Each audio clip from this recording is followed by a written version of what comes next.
मेरे सभी साथियों को मेरा प्यार भरा नमस्कार। और आज की वीडियो में हम लोग डिस्कस करेंगे जॉन मिल्टन के द्वारा एक लिखी गई इपिक पोइम जिसका नाम है पैराडाइज लॉस्ट। अगर हम पैराडाइज लॉस्ट की बात करते हैं तो इसको जॉन मिल्टन के द्वारा लिखा गया है। यह है क्या, एक इपिक पोइम है। और इसको किसमें कंपोज किया गया है तो ब्लैंक वर्स में। अच्छा, इसको लिखना पैराडाइज लॉस्ट को जॉन मिल्टन जी ने 1658 में लिखना शुरू किया और इसके बाद 1665 में इसको लिख करके समाप्त कर दिया। लेकिन उसके 2 साल बाद 1667 में इसको क्या कराया गया, पब्लिश कराया गया। जब पहली बार इसको 1667 में यानी कि 1667 में पब्लिश कराया गया था तब इसमें ओनली 10 बुक्स थी। कितनी? 10 पुस्तकें थी। लेकिन जब इसका सेकेंड एडिशन 1674 में आया था, 1674 में आया था, तब इसमें टोटल कितनी? 12 पुस्तकें थी। दोस्तों कितनी? 12 पुस्तकें थी। तो ये ध्यान बनाए रखना। अब कौन सी पुस्तक को? बुक नंबर 7 और बुक नंबर 10 को स्प्लिट किया गया था और इनको डिवाइड करके जो है 2 अलग पुस्तकें बना दी गई थी, जिसके बाद ये 10 से कितनी हो गई? 12 पुस्तकें हो गई। ठीक है, तो ये चीज बेसिक सी जानकारी थी, ध्यान बनाए रखना। फिलहाल हम लोग इस वीडियो के अंतर्गत कौन कौन सी चीजों को आज डिस्कस करने वाले हैं। तो सबसे पहले तो हम की फैक्ट्स को डिस्कस करेंगे, यानी कि जितने भी हमारे की फैक्ट होंगे उनको डिस्कस करेंगे। प्लस में जितने भी इस चैप्टर से इंपॉर्टेंट कैरेक्टर रहेंगे सभी इंपॉर्टेंट कैरेक्टर्स को भी डिस्कस करना है। और साथ ही साथ लास्ट में जो रहेगा वो समरी इन हिंदी, यानी कि पूरा का पूरा पैराडाइज लॉस्ट का समरी वो भी हिंदी में हम आपको बताएंगे। तो चलो शुरुआत करते हैं। सबसे पहले दोस्तों, सबसे पहला अगर हम बात करते हैं, थोड़ा सा की फैक्ट जानने से पहले हम जॉन मिल्टन के बारे में थोड़ा सा जान लें। ठीक है, जॉन मिल्टन जी का जो जन्म होता है वो कब होता है? 9 दिसंबर 1608 को। कहां होता है? Bread Street Cheapside London England में इनका क्या हो जाता है दोस्तों? जन्म हो जाता है। इसके बाद में इनकी अगर हम मृत्यु की बात करते हैं तो जॉन मिल्टन जी की मृत्यु कहां होती है और कब होती है? तो इनकी जो डेथ है दोस्तों वो 8 नवंबर 1674 को। और उस समय जॉन मिल्टन जी की उम्र कितनी होती है? 65 साल होती है।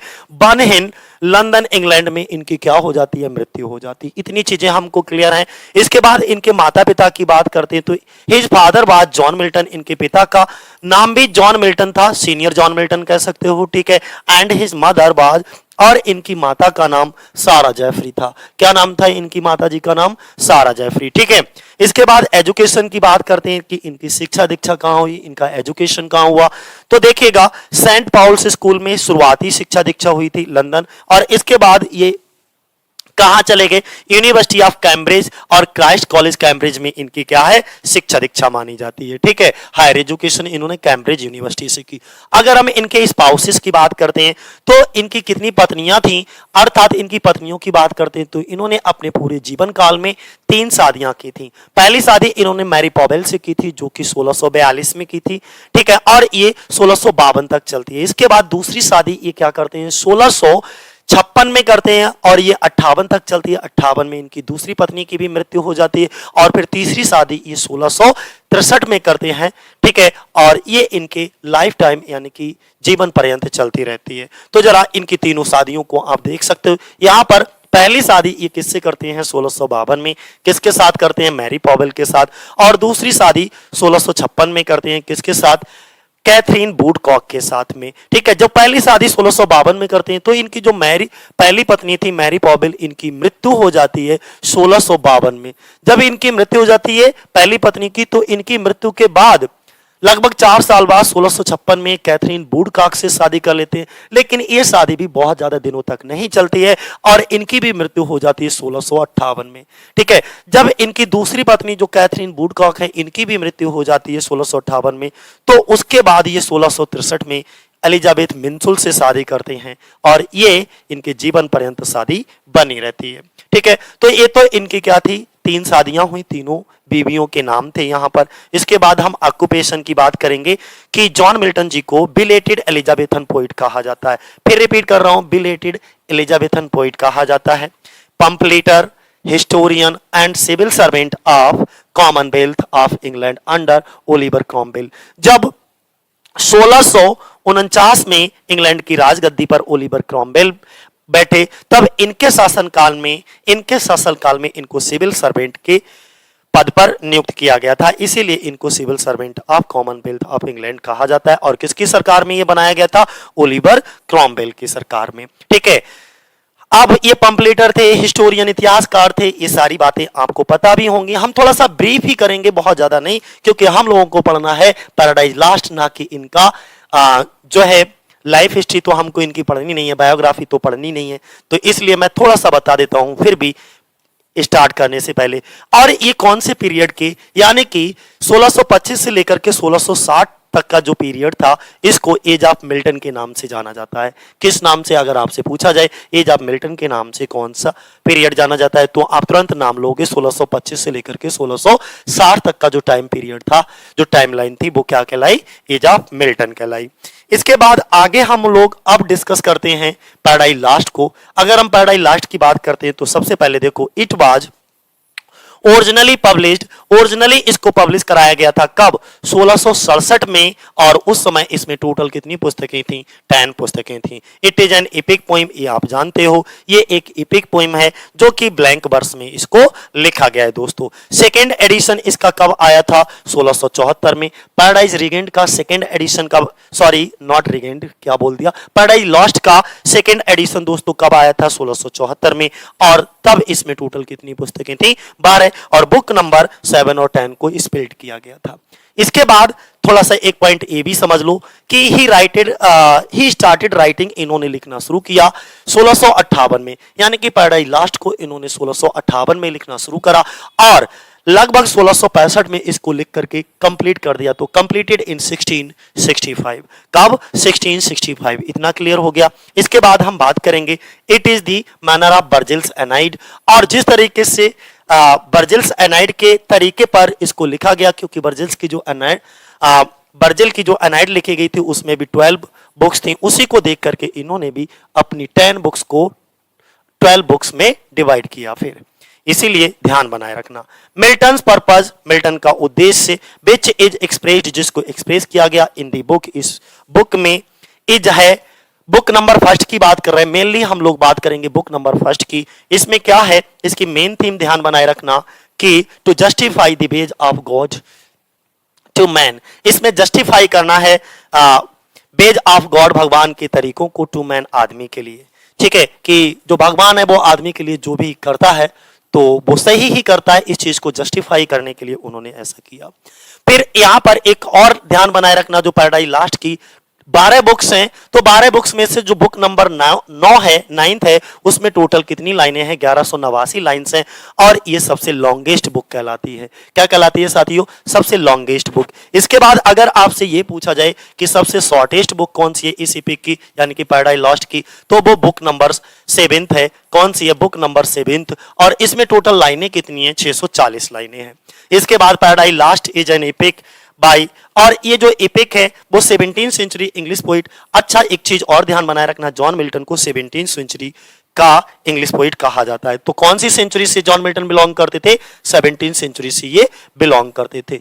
ठीक है, इसके बाद ये तो हम सारी चीजें आपको बता ही चुके हैं। इसका पहला एडिशन कब आया था? 1667 में आया था, 10 पुस्तकें थी। सेकेंड एडिशन कब आया था? ओके, 74 में आया था, 12 पुस्तकें थी। और एक चीज यहां पर आप ये समझ लीजिएगा कि ये जो पैराडाइज रिगेंट था, ये is sequel to Paradise Lost. अगर आपसे ये पूछा जाए कि पैराडाइज लॉस्ट का सिक्वल कौन सा था, तो आप किसको रखोगे? पैराडाइज रिगेंट को रखोगे। पैराडाइज रिगेंट को पैराडाइज लॉस्ट का सिक्वल कहा जाता है। और पैराडाइज रिगेंट जो है वो 1671 में आई थी, और इसमें टोटल कितनी बुक्स थी पैराडाइज लॉस्ट में? सॉरी, पैराडाइज रिगेंट में 4 बुक्स थी। और इसी के साथ इनका एक ट्रेजेडी बर्स ड्रामा आया था, जिसका नाम था सैमसन एगोनिस्ट, जिसके ऊपर हम प्रीवियस वीडियो बना चुके हैं डिटेल से, 2-3 वीडियो। अगर आप लोगों ने वो वीडियोस नहीं देखी हैं तो एक बार जाकर के चैनल पे उनको भी देख लीजिएगा। इसके बाद हम बात करेंगे Paradise Lost is written in blank verse, सब कुछ बता दिया। ये चीज देख लीजिएगा, ग्रैंड स्टाइल। ठीक है, ये क्वेश्चन हमारा पूछा जाता है, ये क्वेश्चन हमारा दोस्तों पूछा जाता है कि पैराडाइज लॉस्ट है वो कौन से स्टाइल में लिखेगी? तो ग्रैंड स्टाइल में लिखेगी। शॉर्टेस्ट बुक के बारे में तुम्हें पता है, बुक नंबर 7 है और जिसमें 640 लाइनें हैं। लॉन्गेस्ट बुक भी पता है आपको, बुक नंबर 9 है जिसमें 1189 लाइनें हैं। सारी जानकारी आपको मैं बता चुका हूं। ठीक है, ये नोट कहीं कर लीजिएगा, इंपॉर्टेंट है कि Milton road paradise lost. Milton ने पैराडाइज लॉस्ट को लिखा, कब लिखा?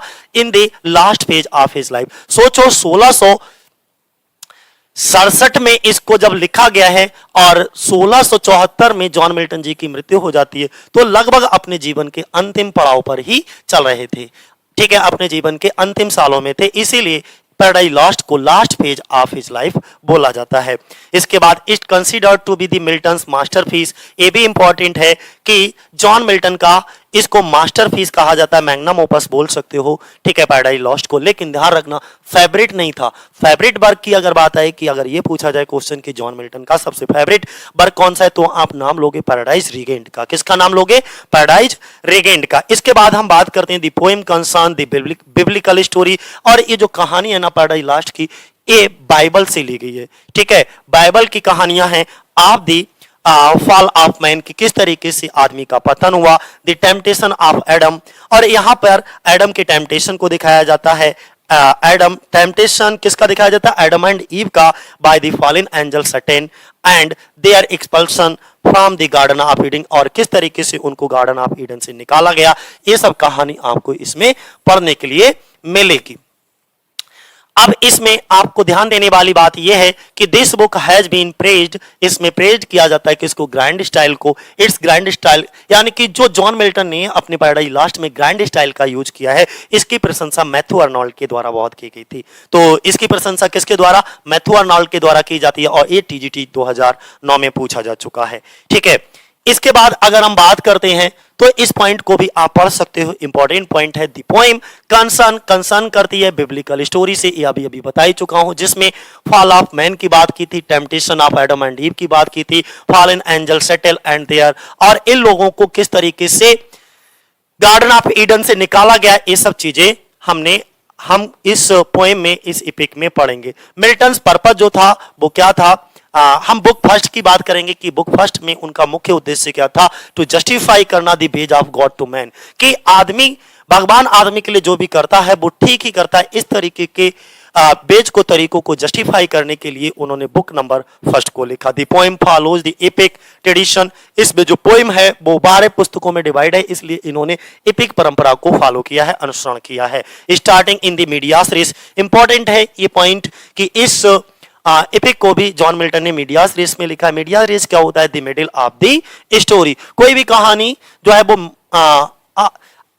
मध्य से शुरुआत हो, ना कि स्टार्टिंग या अंत से। ठीक है, तो in the middle of the story the background story is being recounted later, और इसके बाद इसकी बैकग्राउंड स्टोरी जो है वो बाद में दिखाई जाती है। फिर विलियम ब्लैक, ये इंपॉर्टेंट है, मोस्ट इंपॉर्टेंट है, और टीजीटी के 2010 में एक क्वेश्चन पूछा भी जा चुका है आपसे। क्या पूछा जा चुका है कि विलियम ब्लैक ने एक टिप्पणी की थी that in writing Paradise Lost, जब पैराडाइज लॉस्ट को लिखा गया था। क्या जब इन्होंने पढ़ा था विलियम ब्लैक ने पैराडाइज लॉस्ट बुक फर्स्ट को स्पेशली, तब उन्होंने ये कमेंट दिया था कि Milton was the devil's party without knowing it, यानी कि मिल्टन को पता भी नहीं था और ये डेविल्स की पार्टी से लोगों को सपोर्ट कर रहे थे। यानी कि मेनली विलियम ब्लैक ने ये कहा कि अगर आप पैराडाइज लॉस्ट बुक फर्स्ट को अध्ययन करोगे, पढ़ोगे, तो आपको ये पता लगेगा कि इसमें प्रोटोगोनिस्ट एडम ना होकर के कौन है? सैटन है। Satan is the hero of the paradise Lost book first. तो ध्यान बनाए रखना। तो इसीलिए उन्होंने यहां पर ये कमेंट किया था कि Milton was the devil's party without knowing it. इसके बाद नेक्स्ट हम बात करते हैं, ये तो हमारे क्या थे? की पॉइंट्स थे। अब हम इसके मेन कैरेक्टर्स की बात करेंगे। देखो, मेन कैरेक्टर्स की बात करेंगे इस वीडियो में हम। मेन कैरेक्टर्स हमारे कौन कौन से हैं जरा देखो। सबसे इसके बहुत ज्यादा कैरेक्टर हैं, तो इसलिए बड़े प्यार से अच्छे से समझते चलना। देर लगे, थोड़ा वीडियो लंबा होगा, कोई फर्क नहीं पड़ता, बट आपको कहते नहीं 2 4 6 वीडियो देखने से अच्छा एक वीडियो बेहतर तरीके से टाइम निकाल करके देख लो, समझ आना चाहिए। ठीक है, सैटर्न, और इसके बाद इसी का नाम लूसीफर पड़ जाता है, तो हम ये भी बताएंगे। सॉरी, पहले उसका नाम क्या था? लूसीफर था, और बाद में उसका नाम सैटर्न कैसे पड़ा। ठीक है, तो ये भी हम इसी वीडियो में आपको बता देंगे। ये दोनों नाम एक ही इंसान के हैं, ये दोनों नाम दोस्तों एक ही इंसान के हैं। ठीक है, सैटर्न ही लूसीफर है और लूसीफर ही सैटर्न है।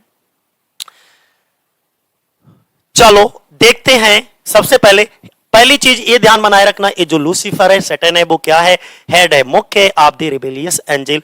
ये जितने भी हमारे विद्रोही एंजल थे उनमें सबसे मुख्य कौन होता है? सैटर्न ही होता है। Who have just fallen from heaven, जिसको अभी अभी स्वर्ग से, हेवन से नर्क में फेंक दिया गया है, यानी कि स्वर्ग से इसको निकाल करके बाहर फेंक दिया। He can assume any form, और ये जो व्यक्ति है ना, कौन, सैटन, ये जो अज्यूम कर सकता है, इसके अंदर एक ऐसी पावर है, एक ऐसी शक्ति है, ये किसी भी रूप को धारण कर सकता है। जैसे आप टीवी में देखते होंगे, कोई अगर धार्मिक नाटक देख रहे होते हो तो वो नारायण नारायण कहते हैं, गायब, इसके बाद में उन्होंने कोई दूसरा रूप, साधु संत का रूप रख लिया।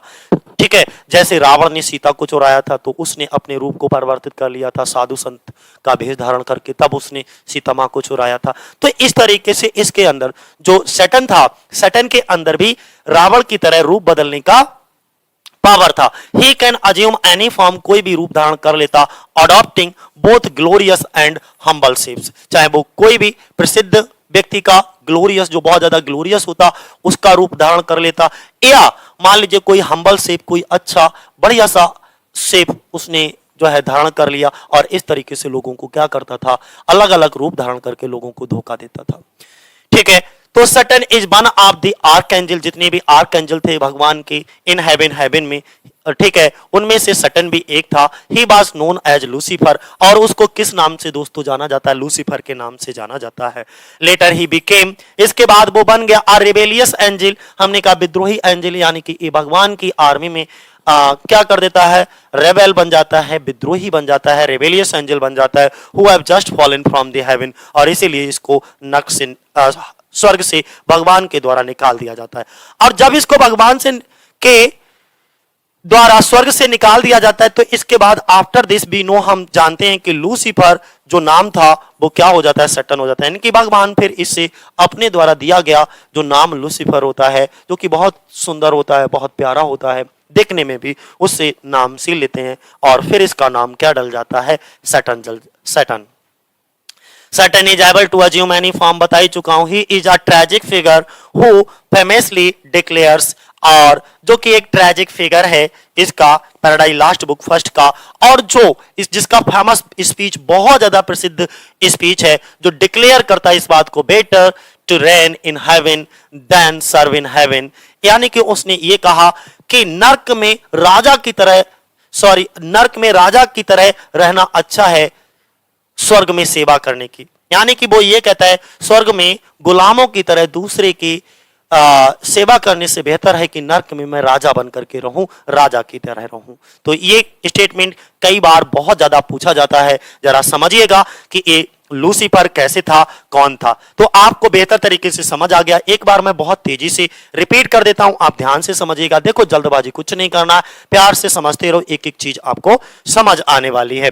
लूसीफर भगवान का एक आर्कएंजल है, वो बहुत ही ज्यादा शक्तिशाली है, लेकिन समय के साथ साथ इससे भी अपनी ताकत पर क्या हो जाता है, घमंड हो जाता है, और वह अपने आप को भगवान से कम नहीं मानता है, इसीलिए वह भगवान की आज्ञा का पालन ना करने की सोचता है, भगवान के खिलाफ बगावत कर देता है, और लूसीफर अपनी सेना तैयार करता है। लूसीफर की सेना भगवान की सेना से युद्ध करती है, जिसमें लूसीफर की सेना हार जाती है, और लूसीफर और उसकी सेना को नर्क में फेंक दिया जाता है, और तब से हम लूसीफर को किस नाम से जानते हैं, सैटर्न के नाम से जानते हैं। दोस्तों यही इसकी क्या थी, कहानी थी। अब हम अगला कैरेक्टर एडम को पढ़ेंगे। दोस्तों अगला कैरेक्टर हम कौन सा पढ़ेंगे साथियों, एडम को पढ़ेंगे। तो चलो अब एडम, अगर हम एडम की बात करते हैं, देखो इसके बारे में क्या है, मजेदार है, एक एक चीज को प्यार से समझते रहना, कहीं कुछ टफ नहीं है, कहीं कुछ, ठीक है, हर चीज आपको आसानी से समझ भी आएगी। उन्होंने कहा कि द फर्स्ट ह्यूमन है, the father of our race, और जो हमारी रेस का मतलब यहां पर जाति से रहेगा,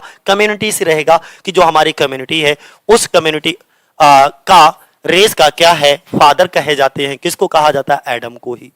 ठीक है, कहा जाता है कि सबसे पहले मानव में कौन आया, तो अगर हम अकॉर्डिंग टू इस एपिक की बात करें तो इसमें यह बताया गया कि एडम जो है वो पृथ्वी पर जन्म लेने वाला सबसे पहला क्या था, मानव था, इसीलिए फादर ऑफ आवर रेस बोला गया है। क्या बोला गया दोस्तों, फादर ऑफ आवर रेस। ठीक है, फर्स्ट ह्यूमन है, सबसे पहला ह्यूमन है, ठीक है, and along with his wife, और साथ ही साथ इसकी पत्नी, और इसकी पत्नी के नाम क्या है, ईव है।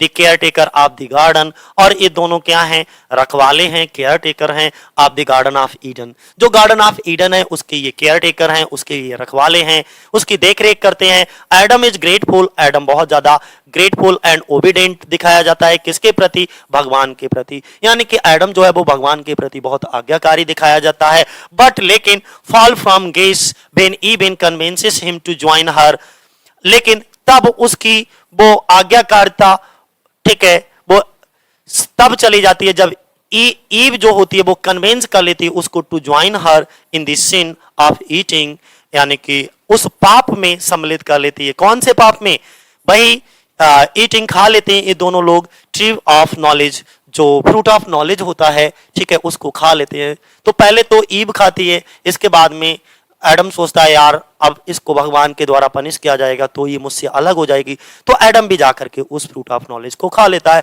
ये सोच करके कि अब एडम और ईव दोनों एक साथ रहेंगे, एक जैसा उनको दंड मिलेगा भगवान के द्वारा। तो एडम यहां ये सोच करके खाता है कि उसे अब उससे ईव से अलग नहीं किया जाएगा। तो समझ आ गया क्या क्या बताया गया इसमें, आगे थोड़ा सा और समझ लो। बेन मीन्स जब भगवान ने बुल्स बनाए और भगवान के द्वारा ही सब कुछ इस दुनिया में रचा गया। कहा जाता है कि who is the creator of universe, इस पूरे यूनिवर्स को किसने क्रिएट किया, तो आंसर आता है, अगर हम हिंदू मैथोलॉजी की बात करें तो Brahma is the creator of universe, ठीक है। इसके बाद जब उसी तरीके से यहां पर थोड़ा सा समझिएगा कि भेन गॉड बुल्स, जब भगवान बनाते हैं द गार्डन ऑफ ईडन को, यानी कि जब भगवान ने गार्डन ऑफ ईडन को बनाया तो ही मेक्स, भगवान जी ने बनाया इसमें क्या, वृक्षों को, यानी कि दुनिया में जितनी भी चीजें हैं, पेड़ पौधे, नदी नाले, ठीक है, पहाड़ झरना, जो भी आप देखते हो क्रिएटेड बाय गॉड, जिनको भगवान के द्वारा क्रिएट किया गया है। तो ही मेक्स ट्रीज, वो पेड़ पौधों को बनाते हैं, चिड़ियों को बनाते हैं, एनिमल पशु पक्षी जितने भी होते हैं उन सब को बनाते हैं। देयर मीन्स वहां पर कहानी को समझना कि भगवान के द्वारा गार्डन ऑफ ईडन में सारी चीजें बनाई गई थी, पेड़ पौधे पशु पक्षी सब कुछ, along with them okay God also create a male, और इन्हीं के साथ साथ, इन सब चीजों के साथ साथ भगवान ने एक आदमी को भी बनाया, मेल ह्यूमन को भी बनाया, ह्यूमन बीइंग को भी बनाया, और हिज नेम इज एडम, और उसका नाम क्या रखा गया, एडम रखा गया। तो बोलो अब तो आपको समझ आ गया होगा दोस्तों कि ये एडम कौन था, कि जब भगवान ने गार्डन ऑफ ईडन का निर्माण कर रहे थे तो वहां पर पेड़ पक्षी पशु सब बनाया, और उन्हीं के साथ भगवान ने एक मेल इंसान को भी बनाते हैं जिसका नाम क्या होता है, एडम होता है। बोलो कोई कंफ्यूजन है यहां तक? मुझे नहीं लगता कि कहीं कोई कंफ्यूजन है। अगला नेक्स्ट अगर हम बात करते हैं ईव की, अब देखो ये ईव कौन है, ईव के बारे में जरा प्यार से समझिएगा कि ये ईव कौन है। ईव की अगर हम बात करते हैं तो दी फर्स्ट वुमेन, हाँ ये चीज ध्यान रखना, फर्स्ट ह्यूमन में पूछा जाए सिर्फ ह्यूमन बीइंग में तो एडम होता है, लेकिन ईव में अगर पूछा जाए तो ये पहली महिला, पहली वुमेन है जिसको क्रिएट किया गया था। तो ध्यान बनाए रखना, फर्स्ट वुमेन, महिलाओं में सबसे पहली धरती पर जन्म लेने वाली कोई थी तो वो ईव थी। मैं किसकी बात कर रहा हूं, according to Milton's epic Paradise Lost के अनुसार। तो the first woman and the mother of mankind, अच्छा ईव को ही मदर ऑफ मैनकाइंड कहा जाता है। साथियों ध्यान बनाए रखना, ईव को ही मदर ऑफ मैनकाइंड बोला जाता है। आगे ईव वाज मेड फ्रॉम, अब ईव को बनाया कैसे गया था, क्रिएट कैसे किया गया था, तो इसको बनाया गया था फ्रॉम अ रिब, यानी कि पसली से बनाया गया था, rib taken from Adam side, और एडम की जो रिब थी, पसली थी, उससे किसको ईव को क्रिएट किया गया था, और किसने क्रिएट किया, भगवान ने ही। तो भगवान ने ईव को कैसे बनाया, एडम की पसली से, बिकॉज क्योंकि she was made from Adam, और ये ईव जो है वो एडम के लिए ही बनाई गई थी, फॉर एडम, एडम के लिए। आगे देखो सी इज सर्विवेंट टू हिम, और वो उसके प्रति क्या थी, एकदम सर्विवेंट थी, यानी कि ईव जो है वो पहली महिला है और मानव जाति की मदर कहा जाता है। अब जो है अगर हम एडम की बात करें, ईव और एडम की बात करें, तो ईव एडम की पसली से बनाई गई है, क्योंकि वह एडम से और एडम के लिए बनाई गई थी, ये भी ध्यान रखना, टेकन फ्रॉम एडम साइड, और इसके बाद because she was made from Adam, Adam से और फॉर एडम, एडम के लिए बनाई गई, सी इज सर्विवेंट टू हिम। आगे उन्होंने ये भी कहा, इसीलिए ये जो लड़की ईव थी वो अधीन थी, परासरी थी, किसके अधीन थी, टू हिम, उसी के प्रति। She is also a weaker then, और वो अधिक कमजोर दिखाई जाती है किससे? एडम से। सो इसीलिए सैटर्न जो है किसको फोकस करता है? His powers to temptation, tempt करने के लिए अपनी powers of temptation on her, उसके ऊपर। इसीलिए जो सैटर्न होता है वो अपनी प्रलोभन की शक्तियों को उस पर केंद्रित करता है। जो पावर ऑफ टेम्पटेशन होती है, प्रलोभन की जो शक्तियां होती हैं, वो किसको फोकस कर देता है? ईव को फोकस कर देता है। ही सक्सीड्स, और ऐसा करने में वो सफल भी हो जाता है। तो आप कहोगे ही सक्सीड्स इन गेटिंग हर, और गेटिंग हर टू ईट, यानी कि जिस उद्देश्य के साथ भेष बदल करके वो garden of Eden, fruit of knowledge खिलाने के लिए गार्डन ऑफ ईडन में जाता है, तो वहां पर उसका उद्देश्य सफल हो जाता है। वो उद्देश्य ही इसी उद्देश्य के साथ आता ही है कि भगवान के द्वारा जो भी एक क्रिएशन की गई है उसको वो करप्ट कर सके। तो ही सक्सीड, वो सफल हो गया in getting her to eat the fruit of knowledge, fruit of knowledge को खिलाने में वो सफल हो जाता है। और किसका? फॉरबिडन ट्री का, यानी कि एक ऐसा वृक्ष गार्डन ऑफ ईडन में जिसका फ्रूट ऑफ नॉलेज को खाने के लिए एक फॉरबिडन ट्री था, उसका फ्रूट ऑफ नॉलेज खाने के लिए भगवान के द्वारा मना किया गया। लेकिन वो क्या कर देता है? ये आता है कौन? सैटर्न आता है और इसको टेम्प्ट करता है, प्रलोभित करता है, इसको लालच देता है। और लालच क्या देता है? बहुत सारे लालच देता है कि आप बहुत सुंदर दिखने लगोगी, बहुत अच्छा बोलने लगोगी, ये तमाम तरीके के लालच देता है। तो इस तरीके से वो उसका फ्रूट खाने के लिए तैयार हो जाते हैं और खा भी लेती है डिस्पाइट गॉड्स कमांड, जबकि भगवान ने ऐसा आदेश दे रखा था कि इस फ्रूट ऑफ नॉलेज को कोई नहीं खाएगा, अगर खाएगा तो उसको पनिश किया जाएगा, दंडित किया जाएगा। इसके बावजूद भी उसने खा लिया। बात इतनी समझ में आ गई कि वह भगवान की आज्ञा के बावजूद भी उस फॉरबिडन ट्री का फल खाने में सफल हो जाती है। अगला इसमें थोड़ा सा और समझिएगा कि all the animals spend their time living with each other. अच्छा, एक चीज और है कि ईव को भगवान ने क्यों बनाया, किसकी रिक्वेस्ट पर बनाया, ये भी बात मैं थोड़ी सी बता दूं। ईव को भगवान ने किसकी रिक्वेस्ट पर? एडम की रिक्वेस्ट पर ही बनाया। इस पैराग्राफ को जब मैं पढ़ूंगा तो आपको अच्छे से समझ आएगा दोस्तों कि ऑल द एनिमल्स स्पेंड, जितने भी वहां पर पशु पक्षी जानवर जो भी थे वो स्पेंड करते थे अपना time living with each other, एक दूसरे के साथ रह करके। एवरी क्रिएचर, प्रत्येक प्राणी हैज इट्स कंपेनियन, उसका कोई ना कोई साथी था मेरे दोस्तों in the garden of Eden, garden of Eden में। हेंस इस प्रकार जो एडम होता है वो प्रेज प्रार्थना करता है भगवान से to make him a partner, कि यार सबका पशु पक्षी जानवर जितने भी गार्डन ऑफ ईडन में है सबका पार्टनर है, सब दुख सुख में एक दूसरे के साथ रहना है, और मैं एडम अकेला इस पूरे गार्डन में हूं। भगवान मेरी भी सुन लो, एक ईव को बना दो मेरे लिए। तो भगवान क्या करते हैं कि एडम की पसली से ही ईव को बना देते हैं और अब ये दोनों एक दूसरे के साथ रहने लगते हैं। तब एडम ने प्रेज प्रार्थना की किससे? भगवान से, टू मेक, बना दे हिम, उसके लिए क्या? एक पार्टनर बना दे। और पार्टनर के रूप में किसको बनाते हैं भगवान? ईव को बनाते हैं। कहां से? उसकी ही पसली से। और गॉड अप्रूव कर देते हैं हिज रिक्वेस्ट, जैसा उसने रिक्वेस्ट किया था भगवान उसकी रिक्वेस्ट को अप्रूव कर देते हैं। एंड क्रिएट्स ईव, और फिर ईव की रचना करते हैं। कहां से? एडम की रिब से, पसली से। और उसका नाम क्या रखा जाता है? Eve. She is the second human being, और ये पृथ्वी पर आने वाली दूसरी ह्यूमन बीइंग थी, यानी कि second human being on earth, और फर्स्ट वुमेन। अगर बात वुमेन में की जाए तो महिलाओं में आने वाली वो पहली थी, और ह्यूमन बीइंग की बात करें तो वो दूसरी मानव थी। पहला एडम और दूसरी ईव थी। बोलो कहानी आपको समझ आई? हमने क्या बताया था कि सभी जानवर एक दूसरे के साथ रह करके अपना समय व्यतीत करते हैं। हर प्राणी का अपना साथी ईडन ऑफ गार्डन में होता है, इसलिए जो एडम होता है वो भी ईश्वर से उसे साथी बनाने के लिए क्या करता है? प्रार्थना करता है।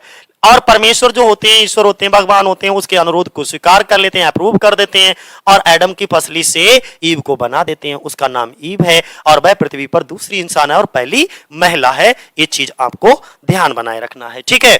अब गॉड दी फादर की बात करेंगे। भाई किसकी बात करेंगे हम? गॉड दी फादर की। एक गॉड दी फादर, ये भी एक कैरेक्टर है गॉड दी फादर, और इनके नाम से ही आपको पता लग रहा है यार, है ना, इन्हीं के द्वारा पूरे संसार की रचना की गई, पूरे ब्रह्मांड, पूरे यूनिवर्स को क्रिएट किया गया। तो God the father is a creator of haven. God the father के द्वारा ही स्वर्ग बनाया गया, गॉड द फादर के द्वारा ही नर्क बनाया गया। पूरी दुनिया भगवान के द्वारा ही बनाई गई, गॉड द फादर के द्वारा पूरी दुनिया को बनाया गया। फॉर एवरीवन, प्रत्येक व्यक्ति एंड एवरीथिंग, प्रत्येक चीज देयर इज है through the agency of his sons. Okay, Milton portrays, यहां पर मिल्टन पोर्ट्रेज करते हैं गॉड को एज अफिन, okay, conversing about his plans and his motives for his actions with his son of God. यहाँ पे सीधे सीधे कहा है गॉड दी फादर हैं, अपने बेटे को की एजेंसी के माध्यम से जो स्वर्ग है, नरक है, दुनिया या हर किसी या सब कुछ जो भी है वो अपने बेटे के माध्यम से करते हैं। मिल्टन ने ईश्वर को अक्सर अपनी योजनाओं और ईश्वर के पुत्र जो के साथ अपने कार्यों के उद्देश्यों के बारे में बात करते हुए यहाँ पर चित्रित किया है। मैं थोड़ा सा गॉड दी फादर के बारे में और थोड़ा बता देता हूँ, थोड़ा ध्यान से समझना गॉड दी फादर के बारे में। वह भगवान है जिन्होंने स्वर्ग, नरक और धरती की रचना की। उन्होंने तरह तरह के जीव जैसे पशु पक्षी, इंसान को भी बनाया। इसके साथ पेड़ पौधे, पानी, हवा सब भगवान के द्वारा ही बनाया गया। इन्हें हम पैराडाइज लास्ट में गॉड दी फादर के नाम से जानेंगे। ये सब कुछ जानते हैं, चाहे इन्हें कोई बताए या ना बताए, ये पहले ही सब कुछ पता कर लेते हैं, यानी कि सबके मन की बात ये जान लेते हैं। कौन? God the father. अगला हम बात करते हैं गॉड दी सन की बात करेंगे दोस्तों। ये गॉड दी सन कौन है? अब गॉड दी सन की अगर बात कर लें, ये बहुत समझने वाली बात है। देखो, गॉड दी सन की बात करते हैं तो God the Son Jesus Christ the second part of the trinity, जो ट्रिनिटी है उसका सेकेंड पार्ट की बात करेंगे। Okay, he delivers the fatal blow of Satan's forces sending them down into the hello.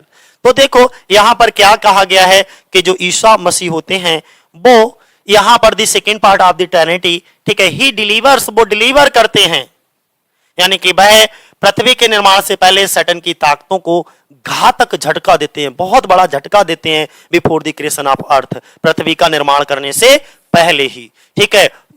सैटन्स forces sending them down into the bliss, यानी कि जो Satan की पूरी सेना होती है, फोर्स होती है, इसको सबको कहां भेज देते हैं भैया? हेल में भेज देते हैं। और before the creation of earth, पृथ्वी की क्रिएट होने से पहले। बेन मीन्स जब the fall of man is predicted, जब आदमी का पतन की भविष्यवाणी हो जाती है तो ही ऑफर्स हिमसेल्फ, वो खुद को ऑफर करते हैं एज द सैक्रिफाइस। सैक्रिफाइस का मतलब होता है बलिदान करना, टू पे फॉर हिज सन्स सिंस, उनके पापों को चुकाने के लिए ऑफ मैनकाइंड, किसके?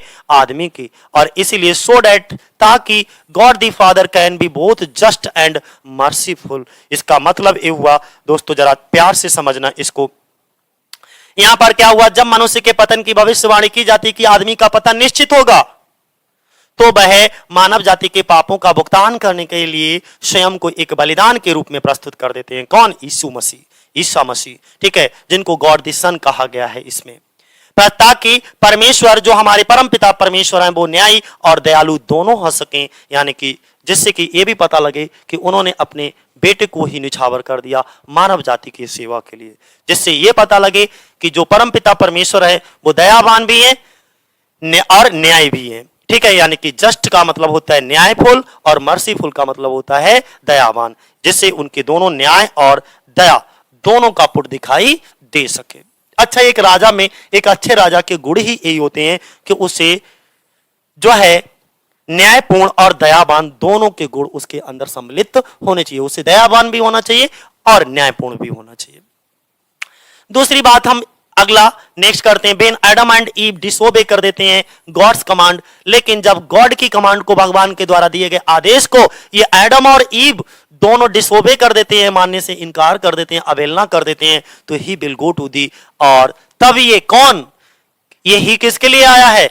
ये गॉड के सन के लिए आया है। He will go to the garden of Eden. तब जो गॉड द सन है वो कहां जाते हैं? गार्डन ऑफ ईडन में जाते हैं और पनिश करते हैं द डेविल, उस डेविल को भी पनिश करते हैं एंड इन तीनों को, डेविल कौन है? सैटन है, ठीक है, और इसके बाद एडम और ईव को, जिन्होंने जो है फ्रूट ऑफ नॉलेज को खा लिया फॉरबिडन ट्री से, तो उनको भी पनिश करते हैं। The punishment that man will have to suffer from generation to generation, और एक ऐसा पनिशमेंट होता है जिसमें आदमी जो है वो कष्ट भोगेगा एक पीढ़ी से दूसरी पीढ़ी तक। But man to get rid of, लेकिन एक दिन आदमी गेट रिड ऑफ, छुटकारा पालेगा ऑल दिस, इन सब से। The sun of God will be born in the form of Jesus Christ. Sun of God जो हैं वो जीसस क्राइस्ट के रूप में जन्म लेंगे पृथ्वी पर। He will take all the sufferings of man on himself, और फिर वो मानव के द्वारा, मानव के जितने भी कष्ट हैं वो सब अपने ऊपर ले लेंगे। जिससे कि सो डैट का मतलब होता है ताकि man will get freedom from the this punishment, जिससे कि आदमी को इस पनिशमेंट से क्या दिला सकें, छुटकारा दिला सकें। प्यार से समझना, जब एडम और ईव ने परमपिता परमेश्वर की आज्ञा का उल्लंघन किया तो वह गार्डन ऑफ ईडन जो होता है, ठीक है, गार्डन ऑफ ईडन में जाकर के कौन जाता है, गॉड द सन की बात कर रहे हैं हम, ठीक है। तब ये गार्डन ऑफ ईडन में जाते हैं और जाकर के सैटन को, एडम और ईव को दंड देते हैं।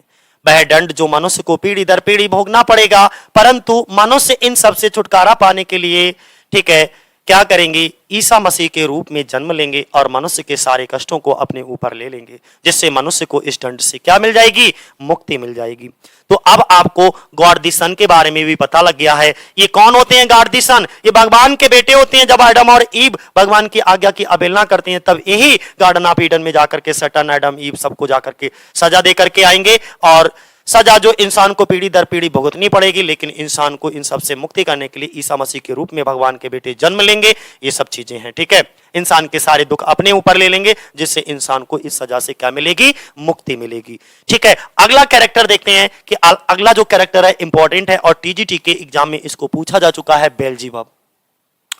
किसकी बात कर रहे हैं भैया? हम बेल्जेबुल की बात कर रहे हैं, और इसमें पूछा गया है बेल्जेबुल के बारे में कि बेल्जेबुल कौन होता है। ये सैटन का सेकंड इन कमांड कहलाता है, और यही क्वेश्चन पूछा गया कि बेल्जेबुल कौन है, तो Satan second in command. Second in command किसको कहा जाता है? बेल्जेबुल को कहा जाता है। बेल्जेबुल डिस्कस करता है विद सैटन, सैटन से their options after being cast into hell. जब उनको नर्क में डाल दिया जाता है, ढकेल दिया जाता है, तब वो डिस्कस करते हैं, ठीक है। And at the debate suggestion, debate में सजेस्ट करते हैं डैट की दे इन्वेस्टिगेट करेंगे द न्यूली क्रिएटेड अर्थ, जो नए तरीके से उन्होंने पृथ्वी की क्रिया रचना की, उसको क्या करेंगे, इन्वेस्टिगेट करेंगे, जांच पड़ताल करेंगे, पता लगाएंगे।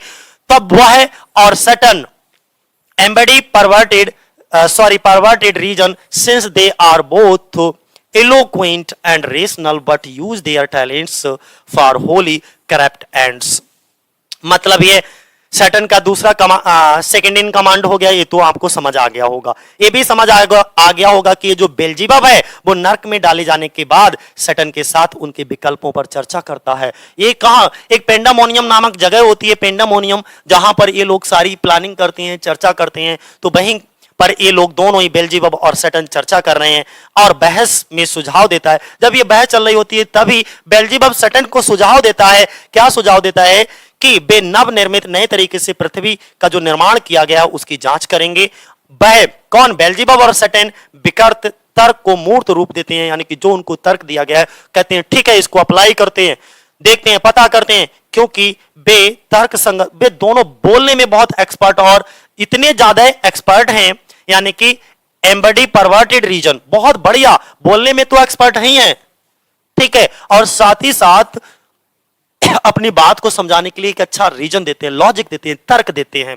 Since they are both eloquent and rational, और इसीलिए उन दोनों को हम एलोक्वेंट और रेशनल बोलेंगे, यानी कि बोलने में एक्सपर्ट जो होता है वो एलोक्वेंट कहलाता है, रेशनल जो होता है वो तर्क संगत होता है। तो बागपुट और दोनों ही तर्क संगत हैं, लेकिन पूरी तरीके से भ्रष्ट उद्देश्यों के लिए अपनी प्रतिभा का यूज करते हैं, ये बात ध्यान रखना। लेकिन ये दोनों ही अपने भ्रष्ट उद्देश्यों के लिए अपनी प्रतिभा का यूज करते हैं। मान लीजिए किसी के अंदर बहुत अच्छा टैलेंट है, ठीक है, मैंने भी मान लिया, लेकिन अगर आप अपने उस टैलेंट को गलत उद्देश्य के लिए इस्तेमाल करोगे तो वो आपका पर्पज, वो उद्देश्य कभी भी सफल नहीं होगा। इसीलिए ये भी बेल्जेबुल और सैटन दोनों टैलेंटेड तो हैं, लेकिन ये गलत जो है उद्देश्य के लिए अपने टैलेंट का इस्तेमाल करते हैं। तो to but use their talents for wholly corrupt ends, ठीक है। तो ये चीज ध्यान बनाए रखना कि ये भ्रष्ट उद्देश्यों के लिए अपनी प्रतिभा, अपने टैलेंट का उपयोग करते हैं।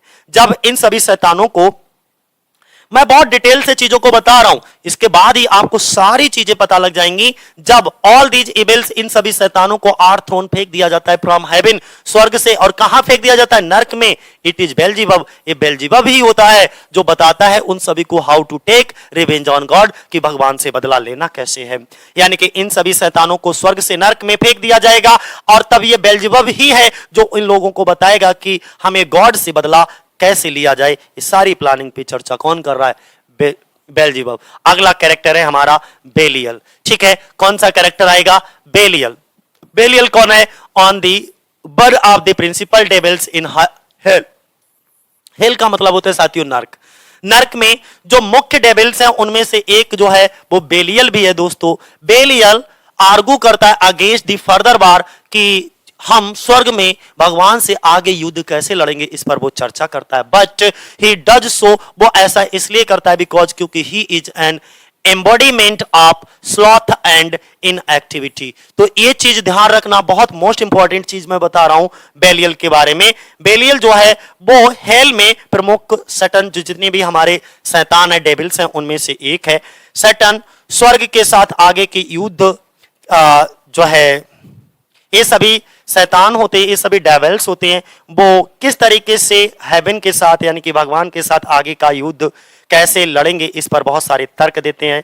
लेकिन वह ऐसा इसलिए करता है क्योंकि वह आलस्य और निष्क्रियता का अवतार है। तो वह स्लॉथ का मतलब होता है आलस्य और इनएक्टिविटी का मतलब होता है निष्क्रियता। For not for any good reason, ना कि कोई एक अच्छे रीजन के लिए। He his eloquence and learning is great and he is able to pursue many of the devils with the faulty reason। वो ये भी कहता है किसी अच्छे कारण के लिए वो कोई आर्गुमेंट नहीं करता है, कोई सलाह नहीं देता है, बल्कि एक बुरे कार्य के लिए उसकी जो बोलने की, हमने पहले भी बता चुके हैं, ये वन वर्ड सब्स्टिट्यूशन में भी खूब पूछा जाता है। जो बोलने में एक्सपर्ट होता है उसे एलोक्वेंस कहते हैं, ठीक है। एंड लर्निंग इज ग्रेट, तब वो कहता है बोलने में तो बहुत ज्यादा एक्सपर्ट था ही था, ठीक है, उसकी बोलने और उसकी जो लर्निंग थी, शिक्षा थी, वो भी क्या थी, बहुत ज्यादा थी। लर्निंग इज ग्रेट, शिक्षा महान है। वह अपने दोषपूर्ण तर्कों से कई सटन को मनाने में सक्षम हो जाता है। कहते नहीं बोलने का आपके अंदर तरीका ही हो, अगर बोलने का तरीका अच्छा होता है यकीन मानो किसी को भी आप अपने साथ कर सकते हो। तो वो क्या कर लेता है, एबल टू परस्यूड कर लेता है, ठीक है, many of the devils with his faulty reason, यानी कि एक गलत तर्क देकर के बहुत सारे लोगों को अपने साथ कर लेता है साथियों। कौन, बेलियल। तो बेलियल के बारे में आपको अच्छे से समझ आ गया होगा कि आखिर ये बेलियल कौन होता है, ठीक है। तो बेलियल को बताने के बाद में अगर हम बात करें चलो अगला कौन सा है कैरेक्टर्स, तभी नहीं तो ज्यादा डिटेल करेंगे तो बहुत लंबा हो जाएगा ये। मैमन। मैमन देखो भैया, ये मैमन कौन है, ठीक है। मैमन को देख लीजिएगा, ये मैमन कौन है बहुत लंबा है अभी भाई, कई हैं कैरेक्टर, अभी हमें लग रहा है वीडियो बहुत लंबा हो जाएगा। चलो अगर जब बहुत लंबा हो जाएगा तो इसकी समरी जो है वो मैं अलग बता दूंगा। मैमन की बात करते हैं तो देखिएगा मैमन कौन है, ये भी एक डेविल है। Known in the Bible, Bible में इसको जाना जाता है as the epitome of wealth. क्या जाना जाता है कि बाइबल में इसको एपिटोम ऑफ धन का, एपिटोम ऑफ वेल्थ का मतलब होता है धन का प्रतीक, ठीक है, इसको धन के प्रतीक के रूप में जाना जाता है। मैमन हमेशा झुका हुआ चलता है और मैमन जो है वो ऑलवेज वॉक्स हॉन्स्ड ओवर, झुक करके ऐसे चलता है, ठीक है। एज इफ मानो कि ही is searching the ground of ground for valuables. ऐसा लगता है जैसे हम लोग कोई चीज नीचे गिर जाती है तो उसको तलाशने के लिए झुक करके तलाशते हैं जिससे कि आसानी से दिख जाए, वैसे ही ये जो मैमन है, मैमन भी यही काम कर रहा है जैसे कि वह कोई कीमती सामान के लिए जमीन खोज रहा हो, यानी कि या जमीन में किसी कीमती सामान को खोज रहा हो। इन दी डिबेट में अमंग द डेविल्स के बीच में ये भी आर्गू करता है अगेंस्ट दी वार के अगेंस्ट विरुद्ध, saying no profit to be gained from it. और सिंह देखता है नो प्रॉफिट, कोई प्रॉफिट नहीं मिलने वाला है, यानी कि जो सटन के बीच में के बीच बहस में वह युद्ध के खिलाफ तर्क देता है, ये देखते हुए कि इससे कोई लाभ नहीं होगा। उसका मानना है कि वहां मिलने वाले रत्नों और खनिजों के खनन से नर्क को बेहतर बनाया जा सकता है। और उसने ये भी बिलीव करता है, ये भी विश्वास किया जाता है कि हेल कैन बी इंप्रूव्ड, नर्क को भी स्वर्ग जैसा बनाया जा सकता है बाय माइनिंग द जेम्स, यानी कि माइनिंग करके, खोद करके, किसको, जेम्स को, खनिजों को। जेम्स का मतलब होता है रत्न, जो पृथ्वी के अंदर सभी रत्न नहीं दबे हुए होते हैं, सोना चांदी हीरे जवाहरात ये सभी रत्न में आते हैं, ठीक है। तो जेम्स एंड मिनरल्स से दे फाइंड देयर, अगर ये चीजें उनको यहां पर मिल जाती हैं तो हेल को भी नर्क बनाया जा सकता है, इसको भी इंप्रूव किया जा सकता है। ऐसा तर्क देने वाला व्यक्ति कौन होता है? मैमन होता है। मुल्सिफर की बात करेंगे तो ये जो मुल्सिफर होता है, ये मुल्सिफर कौन होता है भाई समझिएगा। मुल्सिफर की बात करते हैं तो ये भी एक डेविल है जो बोल्ड पेंडेमोनियम। अब ये इंपॉर्टेंट कैरेक्टर है। अच्छा, ये क्वेश्चन पूछा भी जा चुका है कि आर्किटेक्चर कौन होता है, आर्किटेक्चर कौन दिखाया जाता है पैराडाइज लॉस्ट में? तो वो मुल्सिफर ही होता है जो कि वहां पर हेल में पेंडामोनियम का निर्माण करता है। अच्छा, पेंडामोनियम को कैपिटल ऑफ हेल भी कहा जाता है। इसको क्या कहा जाता है दोस्तों? Capital of hell. ठीक है, नर्क की राजधानी किसको? पेंडामोनियम को, क्योंकि यहां पर ही सारे सटन के जितने भी साथी, सटन, बेल्जीबब और जितने अन्य साथी भी होते थे, वो सभी यहीं पर बैठ करके अपनी तर्क, आर्गुमेंट देना, सलाह मशवरा करना, ये सब इसी बिल्डिंग में आकर के ये करते थे। सटन्स पैलेस भी कहा जाता है। ठीक है, पेंडामोनियम को ही हम क्या कहेंगे? सटन के पैलेस, पैलेस बोलेंगे, महल बोलेंगे। इन हेल, हेल का महल। मुल्सिफर्स कैरेक्टर इज बेस्ड, जो मुल्सिफर का कैरेक्टर है ये आधारित है on a Greek mythological figure, एक ग्रीक मैथोलॉजिकल फिगर है known for being a poor architect, जो कि आर्किटेक्ट के रूप में जाने जाते हैं। बट इन मिल्टन्स पोएम, लेकिन मिल्टन की पोएम में he is one of the most productive and skilled devil in hello. लेकिन यहां पर समझना मुल्सिफर के बारे में भाई बहुत इंपॉर्टेंट चीज है, इसलिए प्यार से समझिएगा। सैटर्न में जो पेंडामोनियम का निर्माण करता है, निर्माण करने वाला वो कौन होता है? मुल्सिफर होता है। और ये नरक में सटन का महल भी कहा जाता है इसी को। ठीक है, और इसे कैपिटल ऑफ हेल भी कहा जाता है। क्या कहा जाता है? Capital of hell. इतना बात हमने समझा दिया। इसमें मुल्सिफर का चरित्र एक ग्रीक पौराणिक, एक जो है ग्रीक मैथोलॉजिकल फिगर, इसको हम कहेंगे ग्रीक पौराणिक चरित्र पर आधारित है, जो एक गरीब जो है आर्किटेक्ट थे, बिल्डिंग बनाने वाले थे, वास्तुकार भी कह सकते हो, वास्तुकार होने के लिए जाना जाता था। ठीक है, लेकिन मिल्टन की कविता में वह नर्क के सबसे अच्छे प्रोडक्टिव और स्किल्ड सटन में से एक है, प्रोडक्टिव और स्किल्ड डेविल्स में से एक है। किसमें? हेल में। मलोच कौन दिखाया जाता है भाई? ये मलोच कौन होता है? मलोच को देखो, अगर हम मलोच की बात करते हैं तो ये व्यक्ति कौन होता है? तो मलोच देखिएगा एक रैस होता है, इरेशनल बोल सकते हो, या मर्डरर डेवल, मर्डरस डेवल दिखाया जाता है। तो मलोच जो है वो एक रैस, रैस का मतलब होता है उतावलापन जिसके अंदर बहुत ज्यादा हो। ठीक है, और इरेशनल का मतलब जो तर्कहीन, एकदम कोई तर्क नहीं, कोई लॉजिक नहीं, विदाउट लॉजिकली बात करे। और मर्डरस डेविल उसके सामने लगा है, यानी कि जानलेवा वाला शैतान दिखाया जाता है, वो मलोच होता है। मलोच आर्गू करता है इन पेंडामोनियम में डेट की the dwells should engage, dwells को एंगेज होना चाहिए इन another full war against God. दोबारा से, एक बार तो ये भगवान की आर्मी से हार चुके हैं, लेकिन इन्हें दोबारा से भगवान की आर्मी पर जो है चढ़ाई करना चाहिए। फिर से वही पाकिस्तान और हिंदुस्तान वाला कि हर बार हिंदुस्तान पाकिस्तान को हरा देता है, लेकिन पाकिस्तान फिर से हमला करता रहता है। तो वही चीजें यहां पर दिखती हैं। ठीक है, ये बाज नहीं आते, ये दोबारा से ऐसी मलोच जो है ऐसी ही सलाह देता है टू क्या should engage in another full war against God and his servant angels.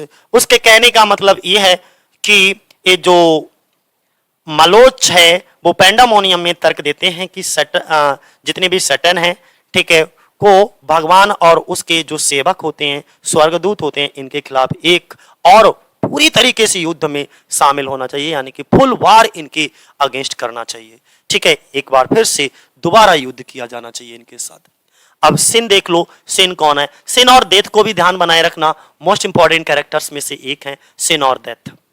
तो सिन और डेथ को भी समझना है। ये सिन कौन दिखाई जाती है? सटन की डॉटर होती है। पहली चीज आप ध्यान बनाए रखोगे दोस्तों, ये क्या है? सटन की डॉटर है, जो सटन के सिर से पूरी तरह से तब निकली जब वह अभी भी स्वर्ग में थी। यानी कि कहने का मतलब ये हु स्प्रैंग्स जो निकलती है फुल फॉर्म्ड फ्रॉम सटन्स हेड। तो अगर हम बात करें रिब से कौन बना था, तो रिब से ईव बनी थी, वो एडम की रिब से बनी थी। लेकिन अगर आपसे बात किया जाए कि सिन कैसे पैदा हुई, तो सतन के हेड से।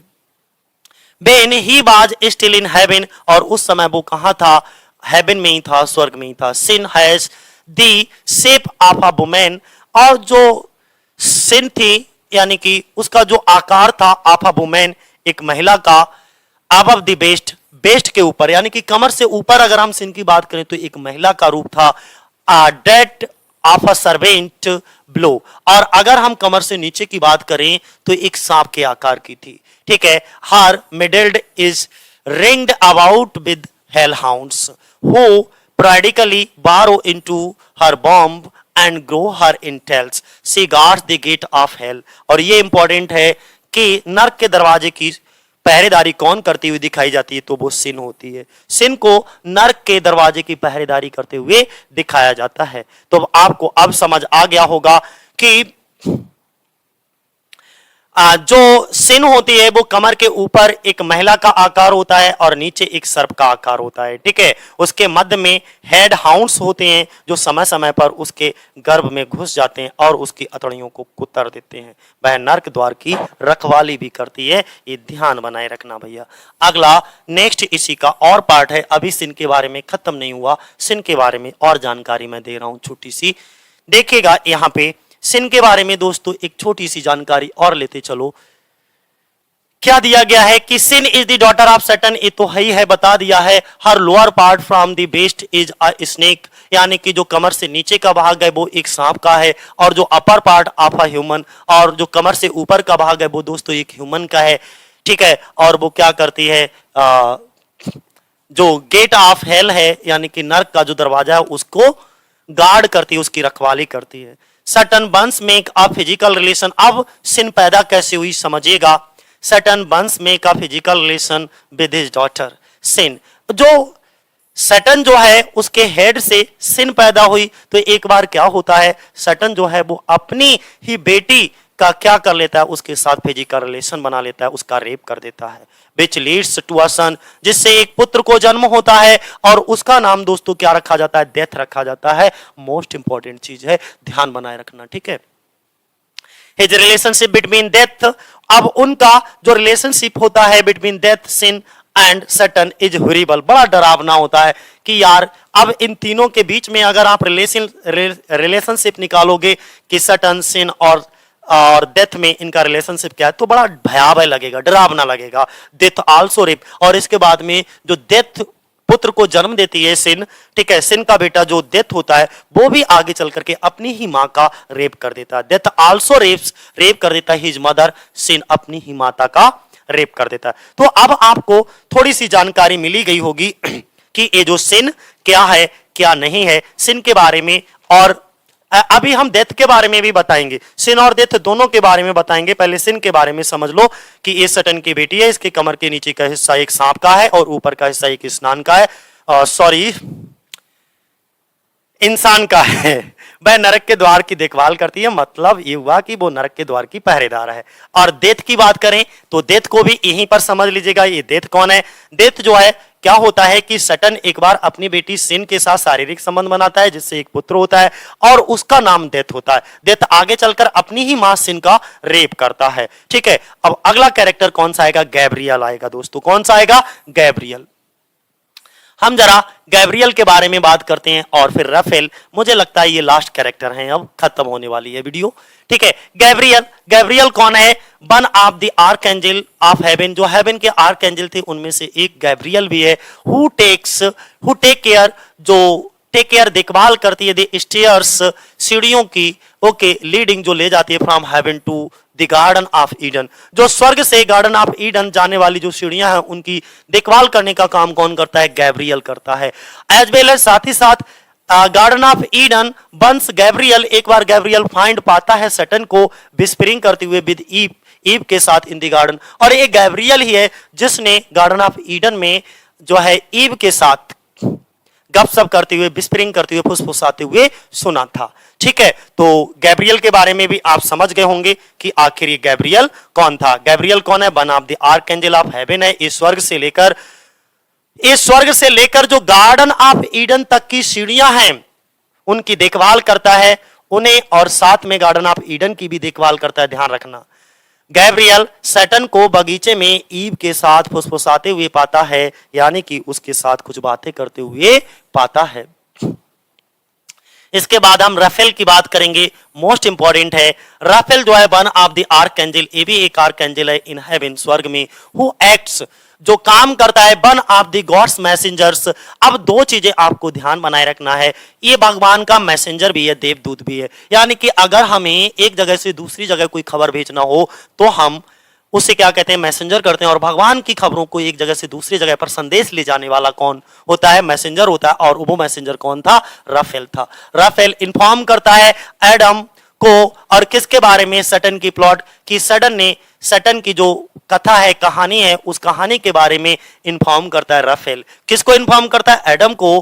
क्या बताता है, टू सीड्यूस, कि उसने सीड्यूस किया है देम, उनको, किसको, सिन एंड आल्सो, यानी कि उसने अपनी ही बेटी के साथ सीड्यूस किया है, उसको ही शारीरिक संबंध बनाए हैं। एंड आल्सो नरेट, और ये भी नरेट करता है the story of fallen angel. और भगवान ने जो है इनको फॉलन एंजल, जितने भी ये एंजल थे, इन सबको क्या कर दिया है, फॉलन कर दिया, यानी कि स्वर्ग से बाहर निकाल करके नरक में फेंक दिया। एज वेल एज, साथ ही साथ फॉल ऑफ सटन, और सटन को भी बाहर निकाल दिया है।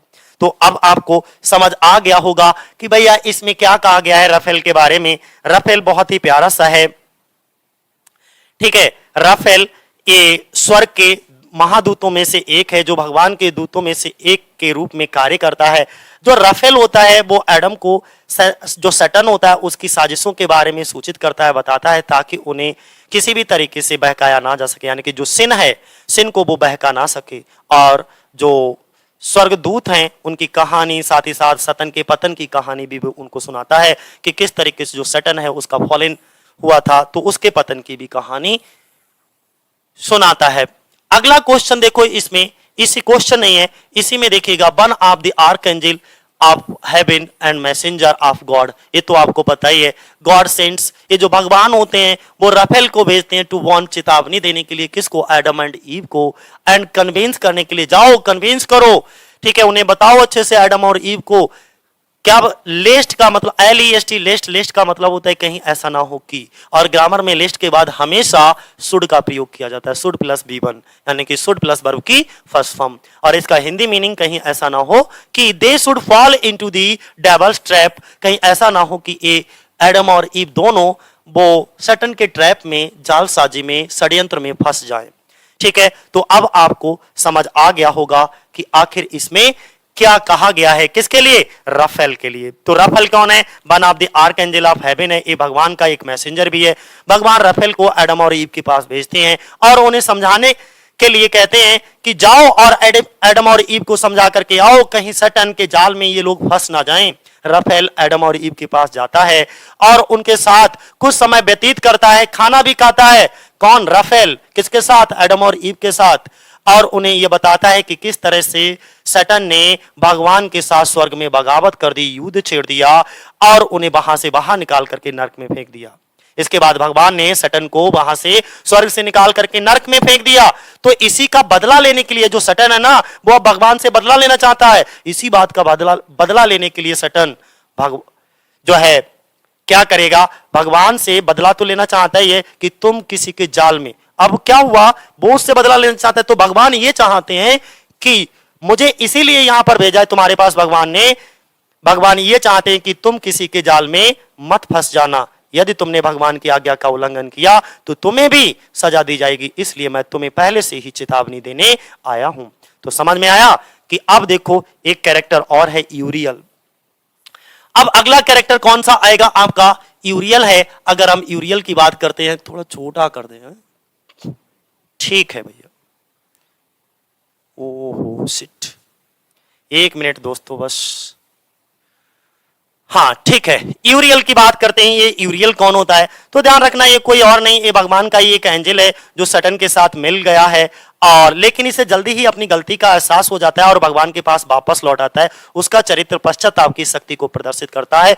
तो आपसे कभी कभी क्वेश्चन पूछा जाता है, ऐसा कौन सा कैरेक्टर था जो बाद में, पहले तो भगवान से बगावत करके जो है वो सटन की आर्मी में सम्मिलित हो गया, लेकिन बाद में जल्दी ही उसे एहसास हो जाता है और जल्दी ही वो फिर से वापस लौट आता है भगवान के पास में। तो उसका नाम दोस्तों कुछ और नहीं होता बल्कि यूरियल होता है। समझो, यूरियल एन एंजल, एक एंजल होता है जो कि गार्ड करता है द प्लैनेट अर्थ। क्वेश्चन ये भी पूछा जाता है कि अर्थ प्लैनेट की देखभाल कौन करता है, तो तो यूरियल करता है। कौन करता है? यूरियल। यूरियल इज द एंजल, एक देवदूत है होम जिसको सटन ट्रिक्स करता है व्हेन ही इज डिस्गाइज, जब वो डिस्गाइज होता है। डिस्गाइज का मतलब होता है बदला हुआ भेष। जब वो डिस्गाइज कर लेता है, अपने भेष को बदल लेता है एज अ चेरब। और किस रूप में?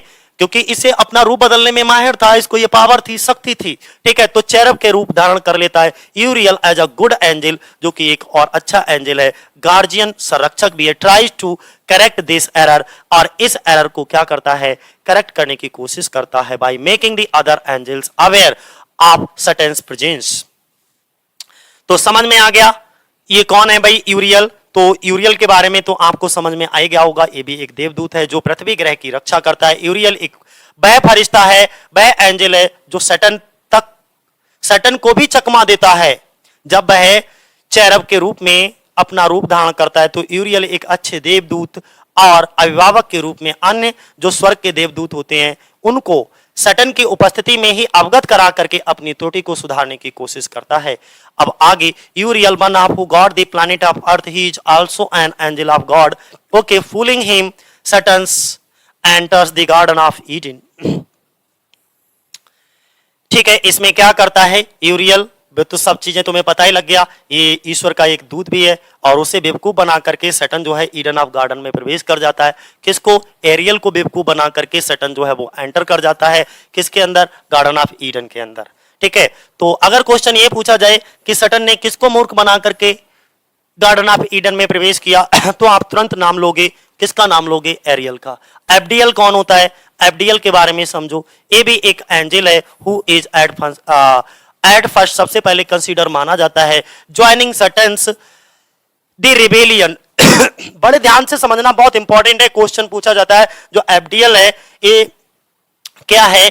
एक रिबेलियन दिखाया जाता है, एक एंजल होता है, स्वर्ग का दूत होता है जो सबसे पहले विद्रोह में सैटर्न के साथ शामिल होने पर विचार करता है।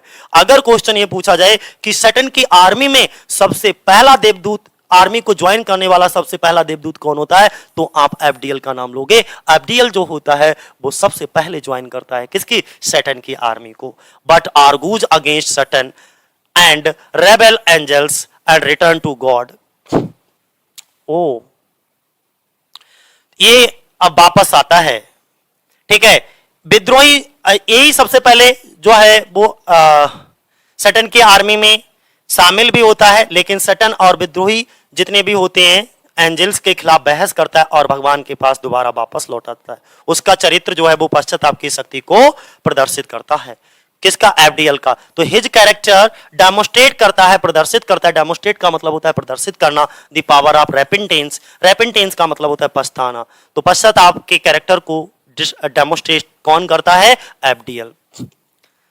तो एब्डियल होता है जो भगवान के पास वापस आता है। मैंने शायद इसको भी बताया ना, तो ये नहीं आता, यूरियल नहीं होता है, इसको एहसास होता है अपनी गलती का। ठीक है, ओके ओके, करेक्ट कर लेना यहाँ पे थोड़ा। माइकल की बात करते हैं दोस्तों, और ये हमारा लास्ट कैरेक्टर है, इस वीडियो का लास्ट कैरेक्टर है, इसके बाद कोई कैरेक्टर नहीं है। माइकल को भी समझ लो ये कौन होता है। Michael the chief of the arc angel, ये जितने भी आर्क एंजल होते हैं उनका सबसे चीफ मुख्य कौन होता है? मुख्य जो होता है वो माइकल होता है। माइकल लीड करता है एंग्लिकिक जो फोर्स होती है अगेंस्ट सैटर्न। सैटर्न के खिलाफ जब युद्ध लड़ा जाता है तो युद्ध लड़ने के दौरान माइकल ही होता है जो भगवान की तरफ से आर्मी को लीड कर रहा होता है। And his followers in the battle of heaven, heaven जब वो स्वर्ग में युद्ध हुआ था तो भगवान की तरफ से उस युद्ध को लीड करने वाला अगर कोई व्यक्ति था तो वो माइकल था। Before the Son provides the decisive advantage, मतलब ये हुआ माइकल आर्कएंगल्स का प्रमुख है। माइकल स्वर्ग में जब लड़ाई में सैटर्न और उसके जितने भी अनुयायी थे, सैटर्न और उसके जो फॉलोअर्स थे उनके खिलाफ जो अपने एंजल्स को यानी कि स्वर्गदूतों की सेना का नेतृत्व करता है, अपने जितने भी आर्क एंजल होते हैं उनको लीड करता है। लीड करने वाला कौन होता है? माइकल होता है। और इससे पहले कि बेटा निर्णायक लाभ प्रदान करे तो माइकल भी स्वर्ग के द्वार पर पहरा देता है। दूसरी चीज आपको यह ध्यान बनाए रखना है, माइकल आल्सो मींस भी स्टैंड्स, खड़ा स्टैंड्स गार्ड, खड़े होकर के गार्ड पहरा देता है at the gate of heaven, स्वर्ग के दरवाजे पर। एंड नरेट्स करता है the future of the world. एक चीज और ध्यान रखना कि दुनिया का फ्यूचर दिखाने वाली कहानी को नरेट कौन करता है एडम के लिए, तो वो भी माइकल ही होता है इन दी बुक नंबर 11th और 12th में। ठीक है, उन्होंने ये कहा माइकल जो होता है वो बुक नंबर 11 और 12th में एडम को दुनिया का भविष्य बताता है। क्या बताता है कि भेन में जब there was a war between, जब एक युद्ध हुआ था बिटवीन, बीच में किसके बीच में, सैटर्न और गॉड्स आर्मी, सैटर्न और गॉड की आर्मी के बीच में जब युद्ध हुआ था तो माइकल ने लीड किया था द आर्मी ऑफ गॉड। भगवान की आर्मी को लीड करने वाला व्यक्ति कौन था, सेनापति कौन था, तो वो माइकल था। He also guards the gate of heaven, और ये पॉइंट भी ध्यान बनाए रखना, वो गेट ऑफ हेवन को भी गार्ड करता है, वह स्वर्ग के दरवाजों की भी रखवाली करता है। तो अब आपको अच्छे तरीके से ये चैप्टर यानी कि कैरेक्टर आपको अच्छे से पता लग गए होंगे। तो एक आज लंबी वीडियो हो गई, लंबी क्या भाई, इसके कैरेक्टर ही डिटेल हैं। अगर मैं डिटेल से इन कैरेक्टर्स के बारे में चर्चा नहीं करता तो आपको डिटेल नॉलेज भी नहीं होती, और जब तक हमको कैरेक्टर अच्छे से पता नहीं होंगे तब तक हमें स्टोरी समझ नहीं आएगी। तो इस वीडियो को 2 से 3 बार आसानी से देखिएगा और आपको अच्छे से समझ भी आ जाएगा दोस्तों। ठीक है, तो आज के लिए साथियों इतना ही। जय हिंद, जय भारत। साथियों, आज की वीडियो में हम लोग डिस्कस करेंगे पैराडाइज लॉस्ट, जो कि जॉन मिल्टन के द्वारा लिखा गया एक बहुत ही फेमस एपिक है। अगर हम इस पैराडाइज लॉस्ट की बात करते हैं तो इसके की पॉइंट और इम्पोर्टेंट कैरेक्टर्स को हम प्रीवियस वीडियोस में डिस्कस कर चुके हैं। अगर आपने वो प्रीवियस वीडियो नहीं देखी है, हमारी पार्ट 1 पैराडाइज लॉस्ट का नहीं देखा है, तो एक बार जा करके उस वीडियो को जरूर देख लीजिएगा। इसके बाद आपको ये पार्ट भी बहुत अच्छे से समझ आएगा। फिलहाल आज की वीडियो में हम सिर्फ और सिर्फ पैराडाइज लॉस्ट की समरी इन हिंदी यानी कि हिंदी समरी को डिस्कस करने वाले हैं। तो चलो शुरुआत करते हैं आज की वीडियो। ना ही हम इसके की फैक्ट बताएंगे, ना ही कैरेक्टर डिस्कस करेंगे, कुछ भी नहीं। ये सब चीजें हम प्रीवियस वीडियो में डिस्कस कर चुके हैं, तो आप उस वीडियो को जरूर देखिए। आज की वीडियो में सिर्फ पैराडाइज लॉस्ट की समरी रहेगी। चलो देख लेते हैं हम। सबसे पहले हम बात करते हैं पैराडाइज लॉस्ट की कहानी की। इसमें क्या होता है, इस महाकाव्य के प्रारंभ में जो जॉन मिल्टन होते हैं वो देवी के आवाहन से करते हैं, यानी कि इस एपिक को लिखने से पहले जॉन मिल्टन जी क्या करते हैं, किसी ना किसी देवी का आह्वान करते हैं। जिस तरीके से हम कोई भी नया काम करते हैं और नया काम करने से पहले गणेश पूजन करते हैं, ठीक है, उसी तरीके से ये भी इस महाकाव्य को लिखने के लिए जा रहे थे। तो इन्होंने इस महाकाव्य को पूरा करने की शक्ति मांगी, आह्वान किया, किसका, एक देवी का। पैराडाइज लॉस्ट की कहानी बाइबल के पार्ट 1 से ली गई है, जिसमें मिल्टन ने कुछ बाइबल से लाइनें ली हैं और इसके बाद उन्हें एक्सपेंड किया है, जिसमें हमें फॉल ऑफ मैन की कहानी सुनने के लिए मिलती है कि आखिर आदमी का जो पतन हुआ था वो किस तरीके से हुआ था, जिसमें हमें ये पता चलता है कि किस तरीके से ईव ने फ्रूट ऑफ नॉलेज को खा लिया। ये जो ईव थी, ईव ने किस तरीके से फ्रूट ऑफ नॉलेज खाया था और किस तरीके से उसको भगवान के द्वारा पनिश किया गया, ये भी हम इसी स्टोरी में जानेंगे। और किस तरह से भगवान ने स्वर्ग, नर्क और पृथ्वी की रचना की, यानी कि who is the creator of the universe, पूरे ब्रह्मांड का क्रिएटर कौन था। तो अगर हम हिंदू मैथोलॉजी की बात करें तो Brahma is the creator of the universe, लेकिन हमें हिंदू मैथोलॉजी के अकॉर्डिंग नहीं बल्कि हमें किसके, जॉन मिल्टन के अकॉर्डिंग बताना है, जिन्होंने बताया है कि भगवान ने स्वर्ग, नर्क और पृथ्वी, यानी कि और स्वर्ग, नर्क, पृथ्वी, जहाँ पर जो भी जीव जंतु, पशु पक्षी जो भी निवास करते हैं वो सब उसी के अधीन होते हैं। तो जॉन मिल्टन क्या बताना चाह रहे हैं कि किस तरीके से गॉड ने स्वर्ग बनाया, नर्क बनाया, पृथ्वी बनाई। पैराडाइज लॉस्ट लिखने के लिए जॉन मिल्टन एक स्वर्ग की देवी होती हैं, उनसे आह्वान करते हैं, प्रार्थना करते हैं कि वह इस कहानी को लिखने में उनकी मदद करे, उनको शक्ति दे, जिससे कि मैं इस पूरे महाकाव्य को, पूरी की पूरी एपिक को कंप्लीट कर सकूं। सो इसीलिए इन दिस स्टोरी, पूरी कहानी में we will continue to know about fall of man, यानी कि पूरी की पूरी कहानी में हम ये जानेंगे कि आखिर आदमी का पतन हुआ तो किस तरीके से हुआ। चलो तो शुरुआत करते हैं। इस कहानी की शुरुआत जो होती है वो लूसीफर नाम के एक व्यक्ति से होती है। किससे होती है, लूसीफर नाम के एक व्यक्ति से होती है। अब देखो, आपको थोड़ा सा लगेगा कि यार ये लूसीफर कौन था, जो कि बाद में क्या बन गया, सैटर्न बन गया। तो यहाँ पर हम लूसीफर नाम के एक एंजल होता है, आर्क एंजल होता है, वहाँ से हम इस कहानी की पूरी शुरुआत करेंगे, जो भगवान का एक बहुत ही शक्तिशाली और मुख्य एंजल है।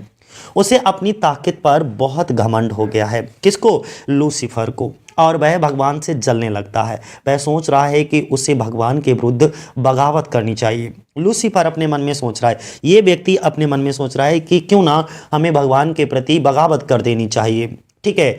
और लेकिन उसे अपनी ही सोच और भगवान के खिलाफ बगावत करने का अंजाम अच्छे से मालूम है कि ये जो मैं सोच रहा हूँ या मैं जो भगवान के खिलाफ जाने की बात कर रहा हूँ इसका अंजाम क्या होगा, आई नो वेल, मैं बहुत अच्छे तरीके से जानता हूँ। यदि उसने भगवान के खिलाफ बगावत की तो उसे कड़ी से कड़ी सजा दी जाएगी और उसे नरक में फेंक दिया जाएगा। ये रिजल्ट जो था वो लूसीफर पहले से ही जानता था। लेकिन कहते हैं ना कि भाई विद्रोह करना है तो करना है, तो इसी समझ से लेकिन वह ये सोचता है कि भगवान की गुलामी, तभी यहाँ पर एक डायलॉग भी बहुत फेमस डायलॉग है और टीजीटी पीजीटी सब में बहुत ही इंपॉर्टेंट है।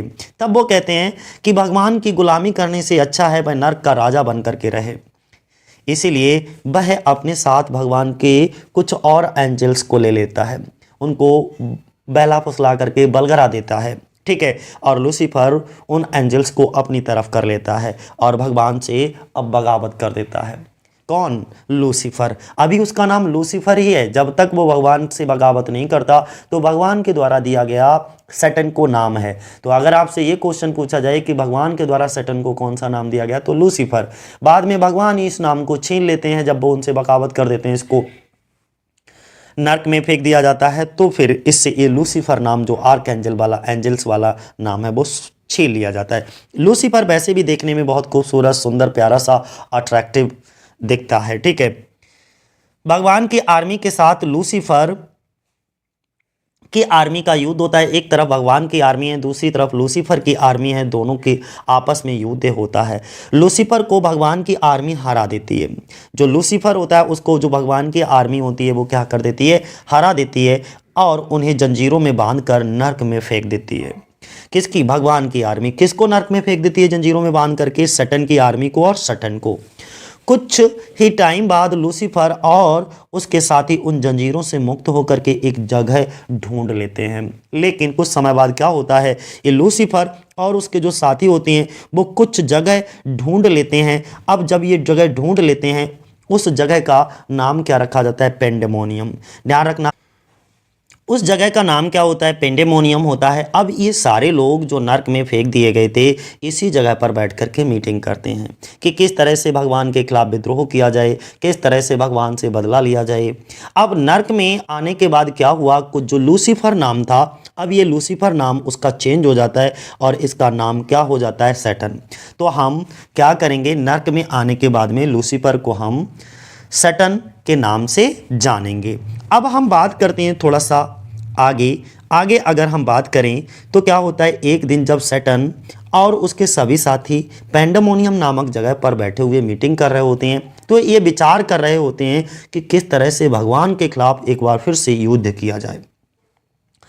तभी क्या होता है, बेल्जेबब होता है जो कि सेकंड इन कमांड होता है, ठीक है, सैटर्न का। तो जो बेल्जेबब होता है वो कहता है कि हमें भगवान के द्वारा बनाई गई जो नई क्रिएशन है, न्यू क्रिएशन जो भगवान ने बनाई है, किसने? गॉड द फादर ने जो एक नई क्रिएशन बनाई है उसको करप्ट करना चाहिए, ठीक है। वह कहता है कि भगवान ने अभी गार्डन ऑफ ईडन को बनाया है। क्या बताते हैं कि भगवान ने अभी क्या बनाया है? गार्डन ऑफ ईडन को बनाया है।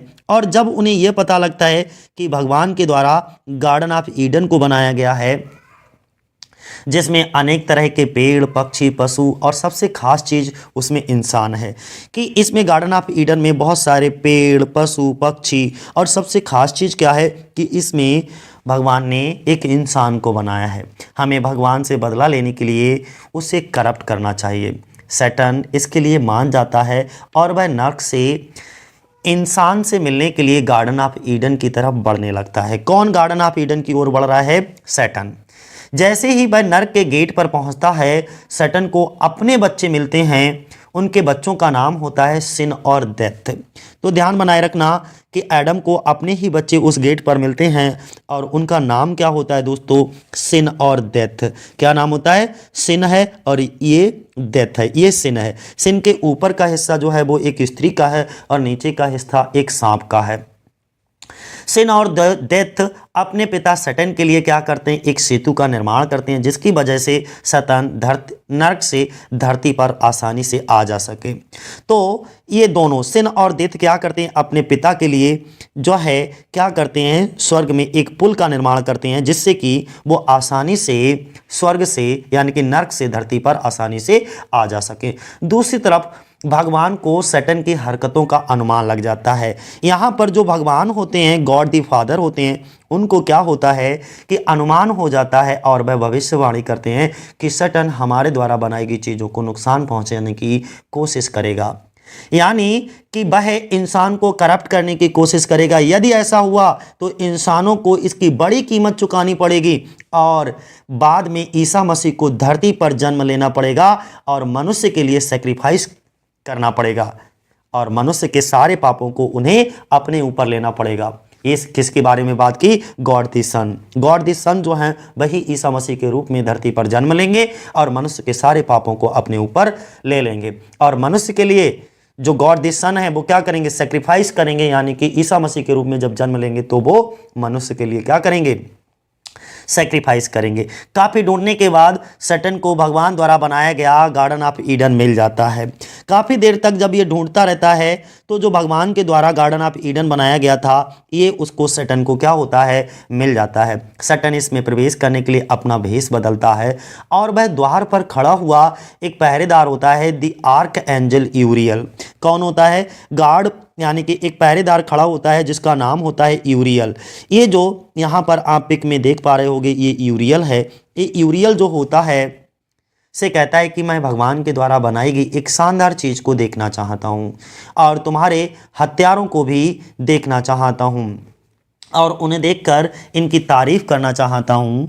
शैतान जो सैटर्न होता है वो भगवान के द्वारा बनाए गए ईडन ऑफ गार्डन को देखकर खुश तो नहीं होता लेकिन उसे बहुत दुख होता है क्योंकि उसकी सुंदरता बहुत ही ज़्यादा चमचमा रही है। तभी सैटर्न की नज़र एडम और ईव पर पड़ती है। इतने में जो सैटर्न होता है उसकी नज़र किस पे पड़ जाती है, वहाँ बैठे हुए एडम और ईव पर। ये हैं आपके एडम और ईव। वे दोनों आपस में बात कर रहे हैं। कौन, एडम और ईव आपस में दोनों बातें कर रहे हैं। उन्हें भगवान की द्वारा आज्ञा दी गई है कि फ्रूट ऑफ नॉलेज को छोड़कर वह इस गार्डन ऑफ ईडन से कुछ भी इस्तेमाल कर सकते हैं। भगवान ने ऐसा आदेश दिया था कि आपको सिर्फ गार्डन ऑफ ईडन से फ्रूट ऑफ नॉलेज को नहीं खाना है, बाकी आप इस गार्डन ऑफ ईडन से कुछ भी इस्तेमाल कर सकते हो या फिर खा सकते हो, लेकिन फ्रूट ऑफ नॉलेज नहीं खा सकते।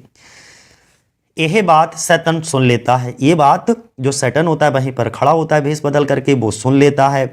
अब यह बात सैटर्न को पता चल गई कि इंसानों को फ्रूट ऑफ नॉलेज नहीं खाने हैं।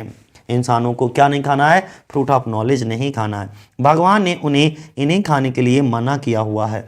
तो सैटर्न ये निश्चय करता है कि हम किसी तरह से इंसानों को इन फलों को खिलाएंगे। अगर हम इसे एडम या ईव में से किसी एक को फ्रूट ऑफ नॉलेज को खिलाने में सफल हो जाते हैं तो हम भगवान के द्वारा जो नई क्रिएशन है, ब्यूटीफुल सुंदर क्रिएशन है, उसको करप्ट करने में सफल हो जाएंगे, भगवान की आज्ञा का उल्लंघन करवाएंगे। इसके बाद एडम और ईव दोनों सोने के लिए चले जाते हैं। सैटर्न उनके पास पहुंच जाता है। तभी सैटर्न का सामना एक आर्क एंजल और होता है और अब उसका जो सामना होता है वो गैब्रियल से होता है। ये आप देख पा रहे होंगे, ये आपका गैब्रियल है। तो एक और आर्क एंजल होता है जिसका नाम गैब्रियल है। पहले तो सैटर्न सोचता है कि उसे गैब्रियल से युद्ध करना चाहिए। तभी आसमान में एक बिजली कड़कती है और भगवान अपने प्रकट होने का संकेत सैटर्न को देते हैं। तभी सैटर्न अपना इरादा बदल देता है और वहाँ से भाग जाता है। तभी ईव की आंखें खुलती हैं और वह एडम को बताती है कि उसने एक सपना देखा है जिसमें उसने भगवान की आज्ञा का उल्लंघन करते हुए फॉरबिडन ट्री का फ्रूट ऑफ नॉलेज खा लिया है, क्योंकि हमसे मना किया गया था फॉरबिडन ट्री का फ्रूट ऑफ नॉलेज खाने से। लेकिन अभी तो ये एक सपना ही है था। तभी भगवान ने अपने एक आर्क एंजल राफेल, जिसका नाम क्या होगा, एक और आर्क एंजल को वो भेजते हैं और जिसका नाम है दोस्तों राफेल। ये राफेल आता है, धरती पर भेजा जाता है इसको और उससे कहता है कि तुम एडम के पास जाओ और उससे जा कर के बताओ कि तुम्हें सैटर्न से चौकन्ना रहना। उन्हें समझाओ जा कर के, किसको, एडम और ईव को कि तुम्हें सैटर्न से चौकन्ना रहना है, क्योंकि सैटर्न आकर के आपको करप्ट करने की कोशिश करेगा, वह तुम्हें करप्ट करने की कोशिश करेगा। राफेल भगवान का आदेश मान करके एडम से मिलने के लिए आता है और वह एडम को वार्निंग भी देता है कि वह किसी भी तरह सैटर्न के चक्कर में ना फंसे। राफेल ने एडम को बताया कि किस तरह से सैटर्न ने भगवान के खिलाफ बगावत की थी और भगवान की आर्मी और सैटर्न के साथियों यानी कि सैटर्न की आर्मी के साथ युद्ध हुआ और किस तरह से उन्हें नर्क में फेंक दिया गया था, यानी कि जिसमें सैटर्न की आर्मी हार गई थी और इसके बाद उनको नर्क में फेंक दिया गया था। तो इसलिए सैटर्न भगवान से जलता है, तो तुम्हें सैटर्न से बच करके रहना है। अब क्या होता है कि एडम राफेल से और भी कुछ जानने की कोशिश करता है। एडम कहता है यार राफेल, आप हमें और भी कुछ जानकारी दो। वह पूछता है कि भगवान ने किस तरह से स्वर्ग और धरती को बनाया है, किस तरह से उन्होंने क्या क्या चीज़ों को बनाया है। लेकिन राफेल इस बात का जवाब नहीं देता और वहाँ से सिर्फ इतना कह करके चला जाता है। ये जो राफेल होता है वो वहाँ से इतना कह करके चला जाता है कि इतना करना है कि सैटर्न से अलग रहना है और उसकी किसी भी जाल में तुमको फंसना नहीं है, बाकी कुछ नहीं। सिर्फ इतना समझा जाता है कि तुम्हें सैटर्न से दूर रहना है और उसके द्वारा फेंके गए किसी भी षड्यंत्र में आपको फंसना नहीं है। अब सैटर्न गार्डन ऑफ ईडन के अधिकतर जानवरों पर नज़र रखता है। अब सैटर्न क्या होता है, जो गार्डन ऑफ ईडन बना हुआ है उस गार्डन ऑफ ईडन के अधिकतर जानवरों पर क्या रखता है, नज़र रखता है। तकरीबन लगभग मान करके चलो 7 से 8 दिन के बाद वह गार्डन ऑफ ईडन में एक बार फिर लौटता है और इस बार सैटर्न ने गार्डन ऑफ ईडन में घुसने के लिए एक सांप के शरीर में प्रवेश कर लेता है, क्योंकि ये अपना पर्सनालिटी को चेंज कर सकता है, यानी कि अपना आकार आसानी से बदल सकता है, ऐसी इसके पास पावर है। तो इस बार इसने अपनी को किसमें, सांप के शरीर में प्रवेश कर लिया है और सांप बनकर के गार्डन ऑफ ईडन में जाता है। दूसरी तरफ ईव एडम से कहती है कि यदि हमें अधिक वर्क करना है तो हमें एक दूसरे से अलग होकर के कार्य करना पड़ेगा। पहले तो क्या होता है कि एडम इस बात के लिए रेडी नहीं होता, लेकिन फिर वह सोचता है कोई बात नहीं, अभी काम करना है तो अलग रहकर ही काम कर लेंगे, इसलिए हम दोनों अलग अलग होकर के काम करते हैं। सैटर्न ईव को खोजता है और जब वह ईव को अकेला पाता है, यहाँ पर दूसरी तरफ एक कहानी और चल रही होती है। जो सैटर्न होता है वो सोचता है एडम को तो बहुत जल्दी मूर्ख नहीं बना सकते, लेकिन महिलाओं को जल्दी मूर्ख बनाया जा सकता है, तो वह ईव के पीछे चल देता है, ईव को खोजता है और जैसे ही वह ईव को अकेला पाता है तो वह बहुत ही खुश हो जाता है और उसका काम और भी ज़्यादा आसान हो गया, क्योंकि उसे लगा अभी ईव बिल्कुल अकेली है, अब इतनी मुश्किल नहीं होगी, इसको बहुत आसानी से अपने षड्यंत्र में फंसाया जा सकता है। तभी वह ईव के पास जाता है और ईव की तारीफ करने लगता है। और तुमने देखा होगा कोई भी हो तारीफ सुन करके, है ना, कि एक अलग सी खुशी मन में उत्पन्न होती है। तो सेम टू सेम यहाँ पर भी ये सैटर्न होता है, वो ईव की क्या करने लगता है, तारीफ करने लगता है। पहले तो ईव देखती है कि उसे ये आवाज़ कहाँ से आ रही है, फिर वह देखती है अरे ये तो एक सांप बोल रहा है। वह उसे देख करके चौंक जाती है, एकदम चौंक जाती है कि यार एक सांप और इंसान की आवाज़ निकाल रहा है, ये कैसे हुआ, कैसे एक जानवर इंसानों की भाषा बोल रहा है। वह उससे पूछती है कि उसने बोलना कैसे सीख लिया, तो वह बताता है कि उसने फ्रूट ऑफ नॉलेज को खा लिया, जिसके बाद उसे बोलना आ जाता है और वह जो भी कुछ करना चाहता है उसे सीखने की ज़रूरत नहीं पड़ेगी। फ्रूट ऑफ नॉलेज की यही तो खासियत है। वह उसे कहता है, किससे, ईव से कहता है, कौन, सैटर्न कहता है कि भगवान भी तुमसे यही चाहते हैं कि तुम भी फ्रूट ऑफ नॉलेज को खा लो, लेकिन उसने तुम्हें इसलिए मना किया है कि तुम्हारे पेशेंस को चेक करना चाहते हैं, तुम्हारे पेशेंस को चेक करना चाहता है कि कितने दिन तक तुम उसकी बात मानोगे। यदि तुम इस फल को खाती हो तो तुम इससे भी ज़्यादा खूबसूरत दिखने लगोगे। यानी कि भाई तारीफ करने वाली बात है कि उसने, सैटर्न ने कहा ईव से कि अगर तुम इस फ्रूट ऑफ नॉलेज को खा लेते हो तो तुम अभी तो सुंदर दिख रही हो, इससे और ज़्यादा खूबसूरत दिखने लगोगी। लेकिन पहले तो उसकी बात सुनकर के ईव को थोड़ा सा हेजिटेशन होता है, लेकिन फिर वह उस सैटर्न की बातों में आ करके फ्रूट ऑफ नॉलेज को खा लेती है और इसके बाद ईव बहुत ही व्याकुल फील करती है, एडम को ढूंढने लग जाती है।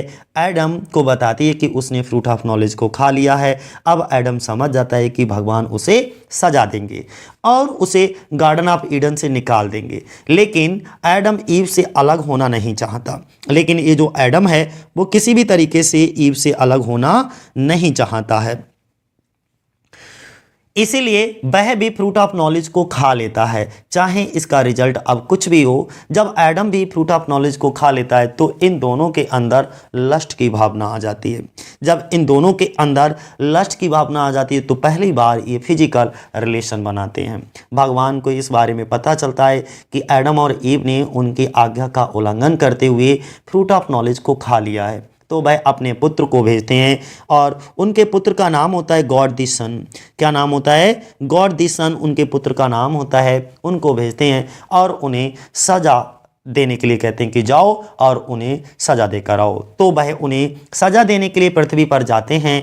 सबसे पहले वह उस सांप को सजा देते हैं जिसका शरीर सैटर्न ने लिया था और उन्हें श्राप देते हैं कि अब वह कभी भी सीधा नहीं चल पाएगा। इसके बाद एडम और ईव की बारी आती है। वह उनसे अब इसके बाद किसकी? एडम और ईव की बारी आ गई है। ठीक है, उनसे कहता है कि अभी तक तुम दोनों अमर थे लेकिन अब तुम डेथ को प्राप्त करोगे। और वह ईव से कहते हैं कि तुम्हें दुनिया में Eve and all women must suffer the pain of child birth. जब वो एक बच्चे को जन्म देंगी तो उन्हें एक अलग प्रकार के दर्द को महसूस करना पड़ेगा और उनके जो पति होंगे उनको खाना लेने के लिए बाहर हंट यानी कि शिकार पर या किसी काम करने के लिए निकलना पड़ेगा। यही तुम दोनों की सज़ा है। इतने में सैटर्न वहाँ से भाग जाता है और गार्डन ऑफ ईडन से निकलकर अपने नर्क में वही अपने मीटिंग वाला स्थान जिसका नाम होता है पेंडामोनियम में चला जाता है, जहां उसके सारे मित्र बैठे हुए हैं। यानी कि वहां पर इनके अन्य जो मित्र हैं ये भी सभी वहां पर बैठे हुए हैं, जैसे मुल्सिफर, मलूच, एबिडल, बेलियल, ये सभी वहां पर भी बैठे हुए हैं। सैटर्न अपने साथियों को ये खबर देता है कि हमने भगवान को हरा दिया है, गॉड की बनाई हुई चीज़ों को करप्ट कर दिया है। वह सभी इस बात का जश्न मना रहे हैं कि डेथ और सिन दोनों अपने द्वारा बनाए गए पुल से चलते हुए नर्क से पृथ्वी में आ जाते हैं। कौन? डेथ और सिन, जिसकी वजह से आज भी डेथ और सिन इस धरती पर हैं। लेकिन इसी दौरान God the Son garden of Eden से उन्हें श्राप देते हैं। और इसमें क्या होता है, जो गॉड ऑफ सन होते हैं वो क्या करते हैं, हेवन से श्राप देते हैं, ठीक है, कि वह सभी लोग जो हैं सांप बन जाएं और वह कभी डेविल्स, और वह सभी डेविल्स धीरे धीरे करके सांप बनने लगते हैं। क्योंकि अब यहाँ पर किसने? गॉड द सन ने श्राप दिया है कि गार्डन ऑफ ईडन से ही उन्होंने श्राप दे दिया कि जितने भी ये डेविल्स हैं वो सभी सांप बन जाएं और धीरे धीरे करके वो सभी डेविल्स जो हैं वो सांप बनने लगते हैं। अब वह जिंदगी भर सांप बनकर ही रहेंगे। तभी गॉड अपने एंजल से कहते हैं कि एडम को गार्डन ऑफ ईडन से निकाल करके अर्थ पर फेंक दो, लेकिन फेंकने से पहले अर्थ का टेम्परेचर पूरी तरीके से बदल दो। जिस तरह से गार्डन ऑफ ईडन में एक नॉर्मल टेम्परेचर रहता है, ऐसा टेम्परेचर वहाँ नहीं होना चाहिए। उन्हें सर्दियों में अधिक सर्दी और गर्मियों में अधिक गर्मी का अनुभव होना चाहिए। एंजल्स ऐसा ही करते हैं। भगवान के आदेश के मुताबिक, जो भगवान का आदेश होता है उसके मुताबिक पृथ्वी का टेम्परेचर जो है वो बदल दिया जाता है। इसके बाद एडम और ईव, इसके बाद जो एडम और ईव होते हैं, ठीक है, दोनों एक दूसरे पर इल्ज़ाम लगाते हैं कि तुम्हारी वजह से ऐसा हुआ। एडम अकेला बैठकर सोचता है कि भगवान ने ईव को बनाया ही क्यों। इसके बाद ईव रोने लगती है और वह आत्महत्या करने की सोचती है, लेकिन फिर एडम उसका साथ देने के लिए तैयार हो जाता है और वह अपने इस जीवन को एक्सेप्ट करता है। लेकिन इससे पहले वह भगवान से प्रार्थना करता है कि वह उसे माफ़ कर दे। किससे? भगवान से, गॉड से, गॉड द फादर से वो क्या करता है? प्रार्थना करता है कि उनको माफ़ कर दे। भगवान एडम और ईव की प्रार्थना सुनते हैं और वह अपने एक आर्क एंजल, जिसका नाम दोस्तों क्या होता है? माइकल होता है। यहाँ पर आप देख पा रहे होंगे माइकल को, एक और आर्क एंजल माइकल को धरती पर भेजते हैं। माइकल एडम और ईव के पास आता है और उनसे कहता है कि तुम्हें गार्डन ऑफ ईडन छोड़ना पड़ेगा। लेकिन जाने से पहले माइकल जो है अपनी शक्ति से ईव को सुला देता है और एडम को बहुत ही ऊंचाइयों पर लेकर जाता है। वहां से माइकल एडम को एक विजन, एक दृश्य दिखाता है कि किस तरह से ईव को बच्चों को जन्म देने के लिए का दुख सहन करना पड़ेगा और किस तरह से तुम्हें यानी कि एडम को अपना जीवन काटना पड़ेगा। उन्हें एक दिन उनकी डेथ भी हो जाएगी और उनकी आने वाली पीढ़ी लालच, पाप और स्वार्थ से भरी होगी। ये किसने? माइकल ने। किसने? माइकल ने। ठीक है, माइकल ये बात कहता है। वह एक दूसरे को मार काटने के लिए उतारू रहेंगे और जब ये सारी चीज़ें बहुत ज़्यादा हो जाएंगी तो एक दिन ऐसी बाढ़ आएगी जिसमें संपूर्ण मानव जाति का विकास हो जाएगा, लेकिन एक इंसान तब भी जीवित रहेगा जिसका नाम क्या होगा? नूह। क्या नाम होगा दोस्तों? नूह। NOAH। नूह ये तब भी जीवित होगा। ठीक है, नूह कुछ जीव जंतुओं को अपने साथ रखेगा और इसके बाद जीसस क्राइस्ट का जन्म होगा। जीसस क्राइस्ट इस सारे पाप को अपने सर ले लेंगे। इसके बाद यह पाप मानव जाति के सिर से यह पाप हट जाएगा। इसके बाद एडम और ईव दोनों को पैराडाइज से बाहर निकाल करके धरती पर भेज दिया जाता है और इसी के साथ ये पूरी की पूरी कहानी जो है वो समाप्त हो जाती है। ये हिंदी स्टोरी आपकी समाप्त हो गई। अगर हम यहाँ पर थोड़ा सा आपको मलोच के बारे में बता दूं कि ये मलोच क्या है। मलोच एक रेस है जो कि इरेशनल और मर्डरस डेविल कह सकते हो। ठीक है, ये मलोच ही है जो आर्गू करता है पेंडामोनियम में कि जो devil should engage in another full war against God and his servants angels. ठीक है, एक मुल्सिफर है। ये जो मुल्सिफर है ये डेविल है और यही वो व्यक्ति है जो पेंडामोनियम का निर्माण करता है जो कि सैटन की पैलेस ऑफ हेल है। ठीक है, तो अगर आपसे ये पूछा जाए कि आर्किटेक्ट का काम कौन करता है तो आर्किटेक्ट का काम कौन करता है? मुल्सिफर होता है और यही व्यक्ति हेल में पेंडामोनियम का निर्माण करता है। इसके बाद हम किसकी बात करते हैं? एबडियल की बात करते हैं कि ये जो एबडियल कौन है। अगर हम एबडियल की बात करते हैं तो ये भी एक भगवान का एक एंजल है जो शैतान के साथ मिल गया है, लेकिन उन्हें जल्दी ही अपनी गलती का एहसास हो जाता है और वह भगवान के पास वापस लौट जाते हैं। उनका चरित्र पश्चाताप की शक्ति को प्रदर्शित करता है। ठीक है, अगर हम बात करते हैं अगला माइकल की कि ये माइकल कौन है। ये माइकल कौन है? The chief of the archangels. जितनी भी आर्क एंजल्स हैं उनमें सबसे ज़्यादा चीफ कौन होता है? माइकल होता है। जब सैटन और भगवान की आर्मी का युद्ध हुआ तो माइकल ने भगवान की आर्मी का नेतृत्व किया। ध्यान रखना, भगवान की आर्मी का सेनापति नेतृत्व करने वाला कौन था? माइकल था। ये स्वर्ग के दरवाजों का पहरेदार भी है और जब एडम और ईव गार्डन ऑफ ईडन से बाहर निकाला जाता है तो माइकल ही आता है और एडम और ईव को आने वाले टाइम का दृश्य दिखाता है। मतलब जो फ्यूचर में इंसान जाति को जो दुख झेलने पड़ेंगे उसका दृश्य दिखाने वाला व्यक्ति भी कौन होता है? अभी अभी हमने बताया वो भी माइकल ही होता है। तो अब यहाँ के कौन? बेलियल बचा है। बेलियल के बारे में भी जान लो, ये बेलियल कौन है। ठीक है, एक एक चीज़ के बारे में बस जानते रहो, समझते रहो। बेलियल भी एक प्रकार का क्या होता है? एक आर्क एंजल होता है। ध्यान बनाए रखना। ठीक है, ये one of the principal devil in hell होता है। बेलियल आर्गू करता है against further war with heaven. अब आगे अगर हम बात करते हैं मैमन की कि ये मैमन कौन है, तो मैमन जो होता है a devil known in the Bible as the epitome of wealth. Mammon को हम क्या कहते हैं? इपिटोम ऑफ वेल्थ कहा जाता है, यानी कि धन दौलत का प्रतीक माना जाता है इसको। Mammon always walk hands over as if he is searching the ground for valuables. ये मैमन होता है जो कि कुछ अच्छी अच्छी चीज़ों को, सोना चांदी हीरे जवाहरात, ये सब ग्राउंड्स पे यानी कि ज़मीन के अंदर ये खोजता रहता है। राफेल के बारे में बताया? अभी नहीं बताया, तो राफेल के बारे में भी थोड़ा सा समझ लो कि आखिर ये राफेल कौन था। ये भी क्या है? One of the archangels of heaven है। ये भगवान का एक मैसेंजर है। ध्यान रखना, भगवान राफेल को एडम और ईव के पास भेजते हैं उन्हें समझाने के लिए। कहते हैं कि जाओ और एडम ईव को समझा करके आओ, कहीं वह सैटन को अपने जाल में ना फंसा, कि जो एडम और ईव हैं वो कहीं सैतन के जाल में ना फंस जाएं। तो राफेल एडम और ईव के पास आता है, उनके साथ कुछ समय व्यतीत करता है, खाना भी खाता है और उन्हें ये बताता है कि किस तरह से सैटन ने भगवान के साथ स्वर्ग में बगावत कर दी है और उन्हें वहाँ से निकाल करके नर्क में फेंक दिया गया है। तो इसी का बदला सैटन भगवान से लेना चाहता है। तो तुम किसी जाल में ना फंस जाना। यदि तुमने भगवान की आज्ञा का उल्लंघन किया तो तुम्हें भगवान के द्वारा सजा दी जाएगी, इसलिए तुम्हें मैं पहले से ही वार्निंग देने आया हूँ, चेतावनी देने आया हूँ। ये था रफेल। ठीक है, तो ये एक मैसेंजर है, ध्यान बनाए रखना। ठीक है, गैब्रियल की अगर हम बात करते हैं, ये गैब्रियल कौन होता है? ये भी one of the archangel of heaven, स्वर्ग का एक आर्कएंजल है। ये स्वर्ग से लेकर के जो गार्डन ऑफ ईडन तक की सीढ़ियां हैं उन्हें और साथ में गार्डन ऑफ ईडन की भी देखभाल करता है। ठीक है, गैब्रियल सैटर्न के बगीचे में ईव के साथ फुसलाते हुए पाया जाता है। तो ये बात समझ आ गया।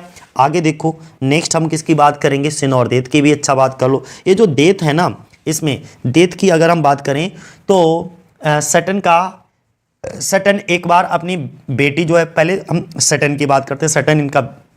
सैटर्न क्या करता है? एक बार अपनी बेटी सिन के साथ शारीरिक संबंध बनाता है। ठीक है, जिससे एक पुत्र होता है और उसी पुत्र का नाम डेथ है। डेथ आगे चल करके अपनी माँ सिन का भी रेप करता है। तो ये थोड़ा सी भयावह स्थिति दिखती है। ठीक है, यहाँ पर ठीक है, इनका रिलेशन निकालने की कोशिश मत करना। अब अगर हम तो डेथ, अब सिन की बात करते हैं। सिन कौन है? ये सैटर्न की बेटी है और सैटर्न खुद इसका रेप करता है, और जब रेप करता है तो डेथ का जन्म होता है। तो सिन कौन है? ये सैटर्न की बेटी है। उसका कमर के नीचे का हिस्सा सांप का है और ऊपर का हिस्सा इंसान का है। ये नरक के द्वार की देखभाल करती है। मतलब क्या है कि नरक के द्वार की पहरेदार है। ठीक है, अब हम थोड़ा सा और एक आध कैरेक्टर बचा है, फटाफट मैं आपको बता देता हूं। ठीक है, बेल्जेबब के बारे में भी जान लो। ये बेल्जेबब कौन है? बेल्जेबब एक सहायक अध्यक्ष है, या सैटर्न का सेकंड इन कमांड कह सकते हो। ठीक है, जब इन सारे डेवल्स को स्वर्ग से नरक में फेंक दिया जाता है तो बेल्जेबब ही बताता है कि उन्हें भगवान से किस तरीके से बदला लेना है। ठीक है, ईव के बारे में तो मैं बता ही चुका हूं। एडम और ईव के बारे में थोड़ा सा और समझ लो जल्दी जल्दी, क्योंकि ये मेन कैरेक्टर हैं एडम और ईव। गार्डन ऑफ ईडन में सभी पशु एक दूसरे, जो गार्डन ऑफ ईडन होता है में सभी पशु एक दूसरे के साथ रह करके अपना अपना समय व्यतीत कर रहे होते हैं, लेकिन एडम के पास कोई भी ऐसा नहीं होता है जो उसका कंपनी दे सके। तो वह भगवान से प्रार्थना करता है कि उसका भी कोई साथी बना दो। तो भगवान एडम की पसलियों से एक औरत को बनाते हैं, एडम की रिब से।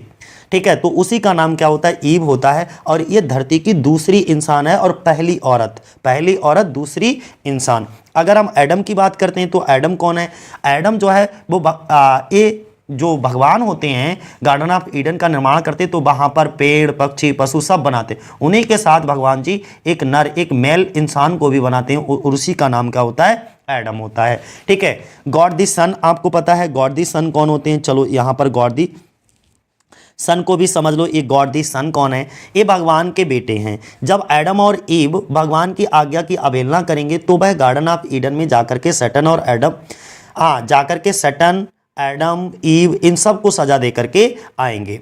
वह सजा जो इंसान को पीढ़ी दर पीढ़ी भुगतनी होगी, लेकिन इंसान को इन सब से मुक्त करने के लिए ईसा मसीह के रूप में भगवान के बेटे जन्म लेंगे, इंसान के सारे दुखों को अपने ऊपर ले लेंगे, जिससे इंसान को इस सजा से मुक्ति मिलेगी। तो ये गॉड दी सन कहलाए। बाद में ये ईसा मसीह के रूप में क्या लेंगे? जन्म लेंगे। अगर हम गॉड दी फादर की बात करें तो गॉड दी फादर कौन थे? तो गॉड दी फादर ये क्या थे? ये भगवान हैं जिन्होंने स्वर्ग, नर्क, धरती इन सब की रचना की है। उन्होंने इस तरह के जीव जंतु, पशु पक्षी, इंसान सबको बनाया है। इसके साथ ही पेड़ पौधे, पानी, हवा, ये सब भगवान के द्वारा ही बनाया गया। यानी कि धरती पर जितनी भी चीज़ें हैं उन सभी का क्रिएशन किसके द्वारा? भगवान के द्वारा किया गया। इन्हें हम पैराडाइज लॉस्ट में गॉड दी फादर के नाम से जानेंगे। ये सब कुछ जानते हैं, चाहे इन्हें कोई बताए या ना बताए, ये सर्वज्ञ हैं। ठीक है, ये पहले से ही सब कुछ इनको पता चल जाता है, इसीलिए ये गॉड दी फादर हैं। अब लास्टली हम थोड़ा सा आपको लूसीफर यानी कि सैटर्न के बारे में भी बता देते हैं। ये कौन होता है? लूसीफर भगवान का एक आर्कएंजल था। वह बहुत ही शक्तिशाली था, लेकिन समय के साथ साथ इसे अपनी ताकत पर घमंड हो जाता है और वह अपने आप को भगवान से कम नहीं मानता, इसलिए भगवान की आज्ञा का पालन ना करने की सोचता है और भगवान के खिलाफ बगावत कर देता है। लूसीफर अपनी सेना तैयार करता है। लूसीफर की सेना भगवान की सेना आपस में युद्ध करती है, जिसमें लूसीफर की सेना हार जाती है। लूसीफर और उसकी सेना को नर्क में फेंक दिया जाता है भगवान के द्वारा। तब से हम लूसीफर को सैटर्न के नाम से जानते हैं। तो पहले सैटर्न का ही नाम लूसीफर था, लूसीफर ही सैटर्न है। ठीक है, मुझे लगता है अब आपको अच्छे से जानकारी हो गई होगी। तो दोस्तों ये थी कहानी आज की। इससे पहले मैं एक वीडियो में ये सारी चीज़ें जो मैं स्क्रॉल कर रहा हूँ ये सब चीज़ें बड़ा डिटेल से बता चुका हूँ। अगर आप लोगों ने वो वीडियो नहीं देखी तो एक बार जा कर के उसको ज़रूर देख लीजिएगा। देखिएगा ये सब जो भी हमने स्क्रॉल किया ये पूरी की पूरी चीज़ें हमने वहाँ पर सब चीज़ें क्या करी हैं, डिटेल से आपको दोस्तों बता दी हैं। ठीक है, तो ये थी कहानी आज की। जय हिंद, जय भारत साथियों।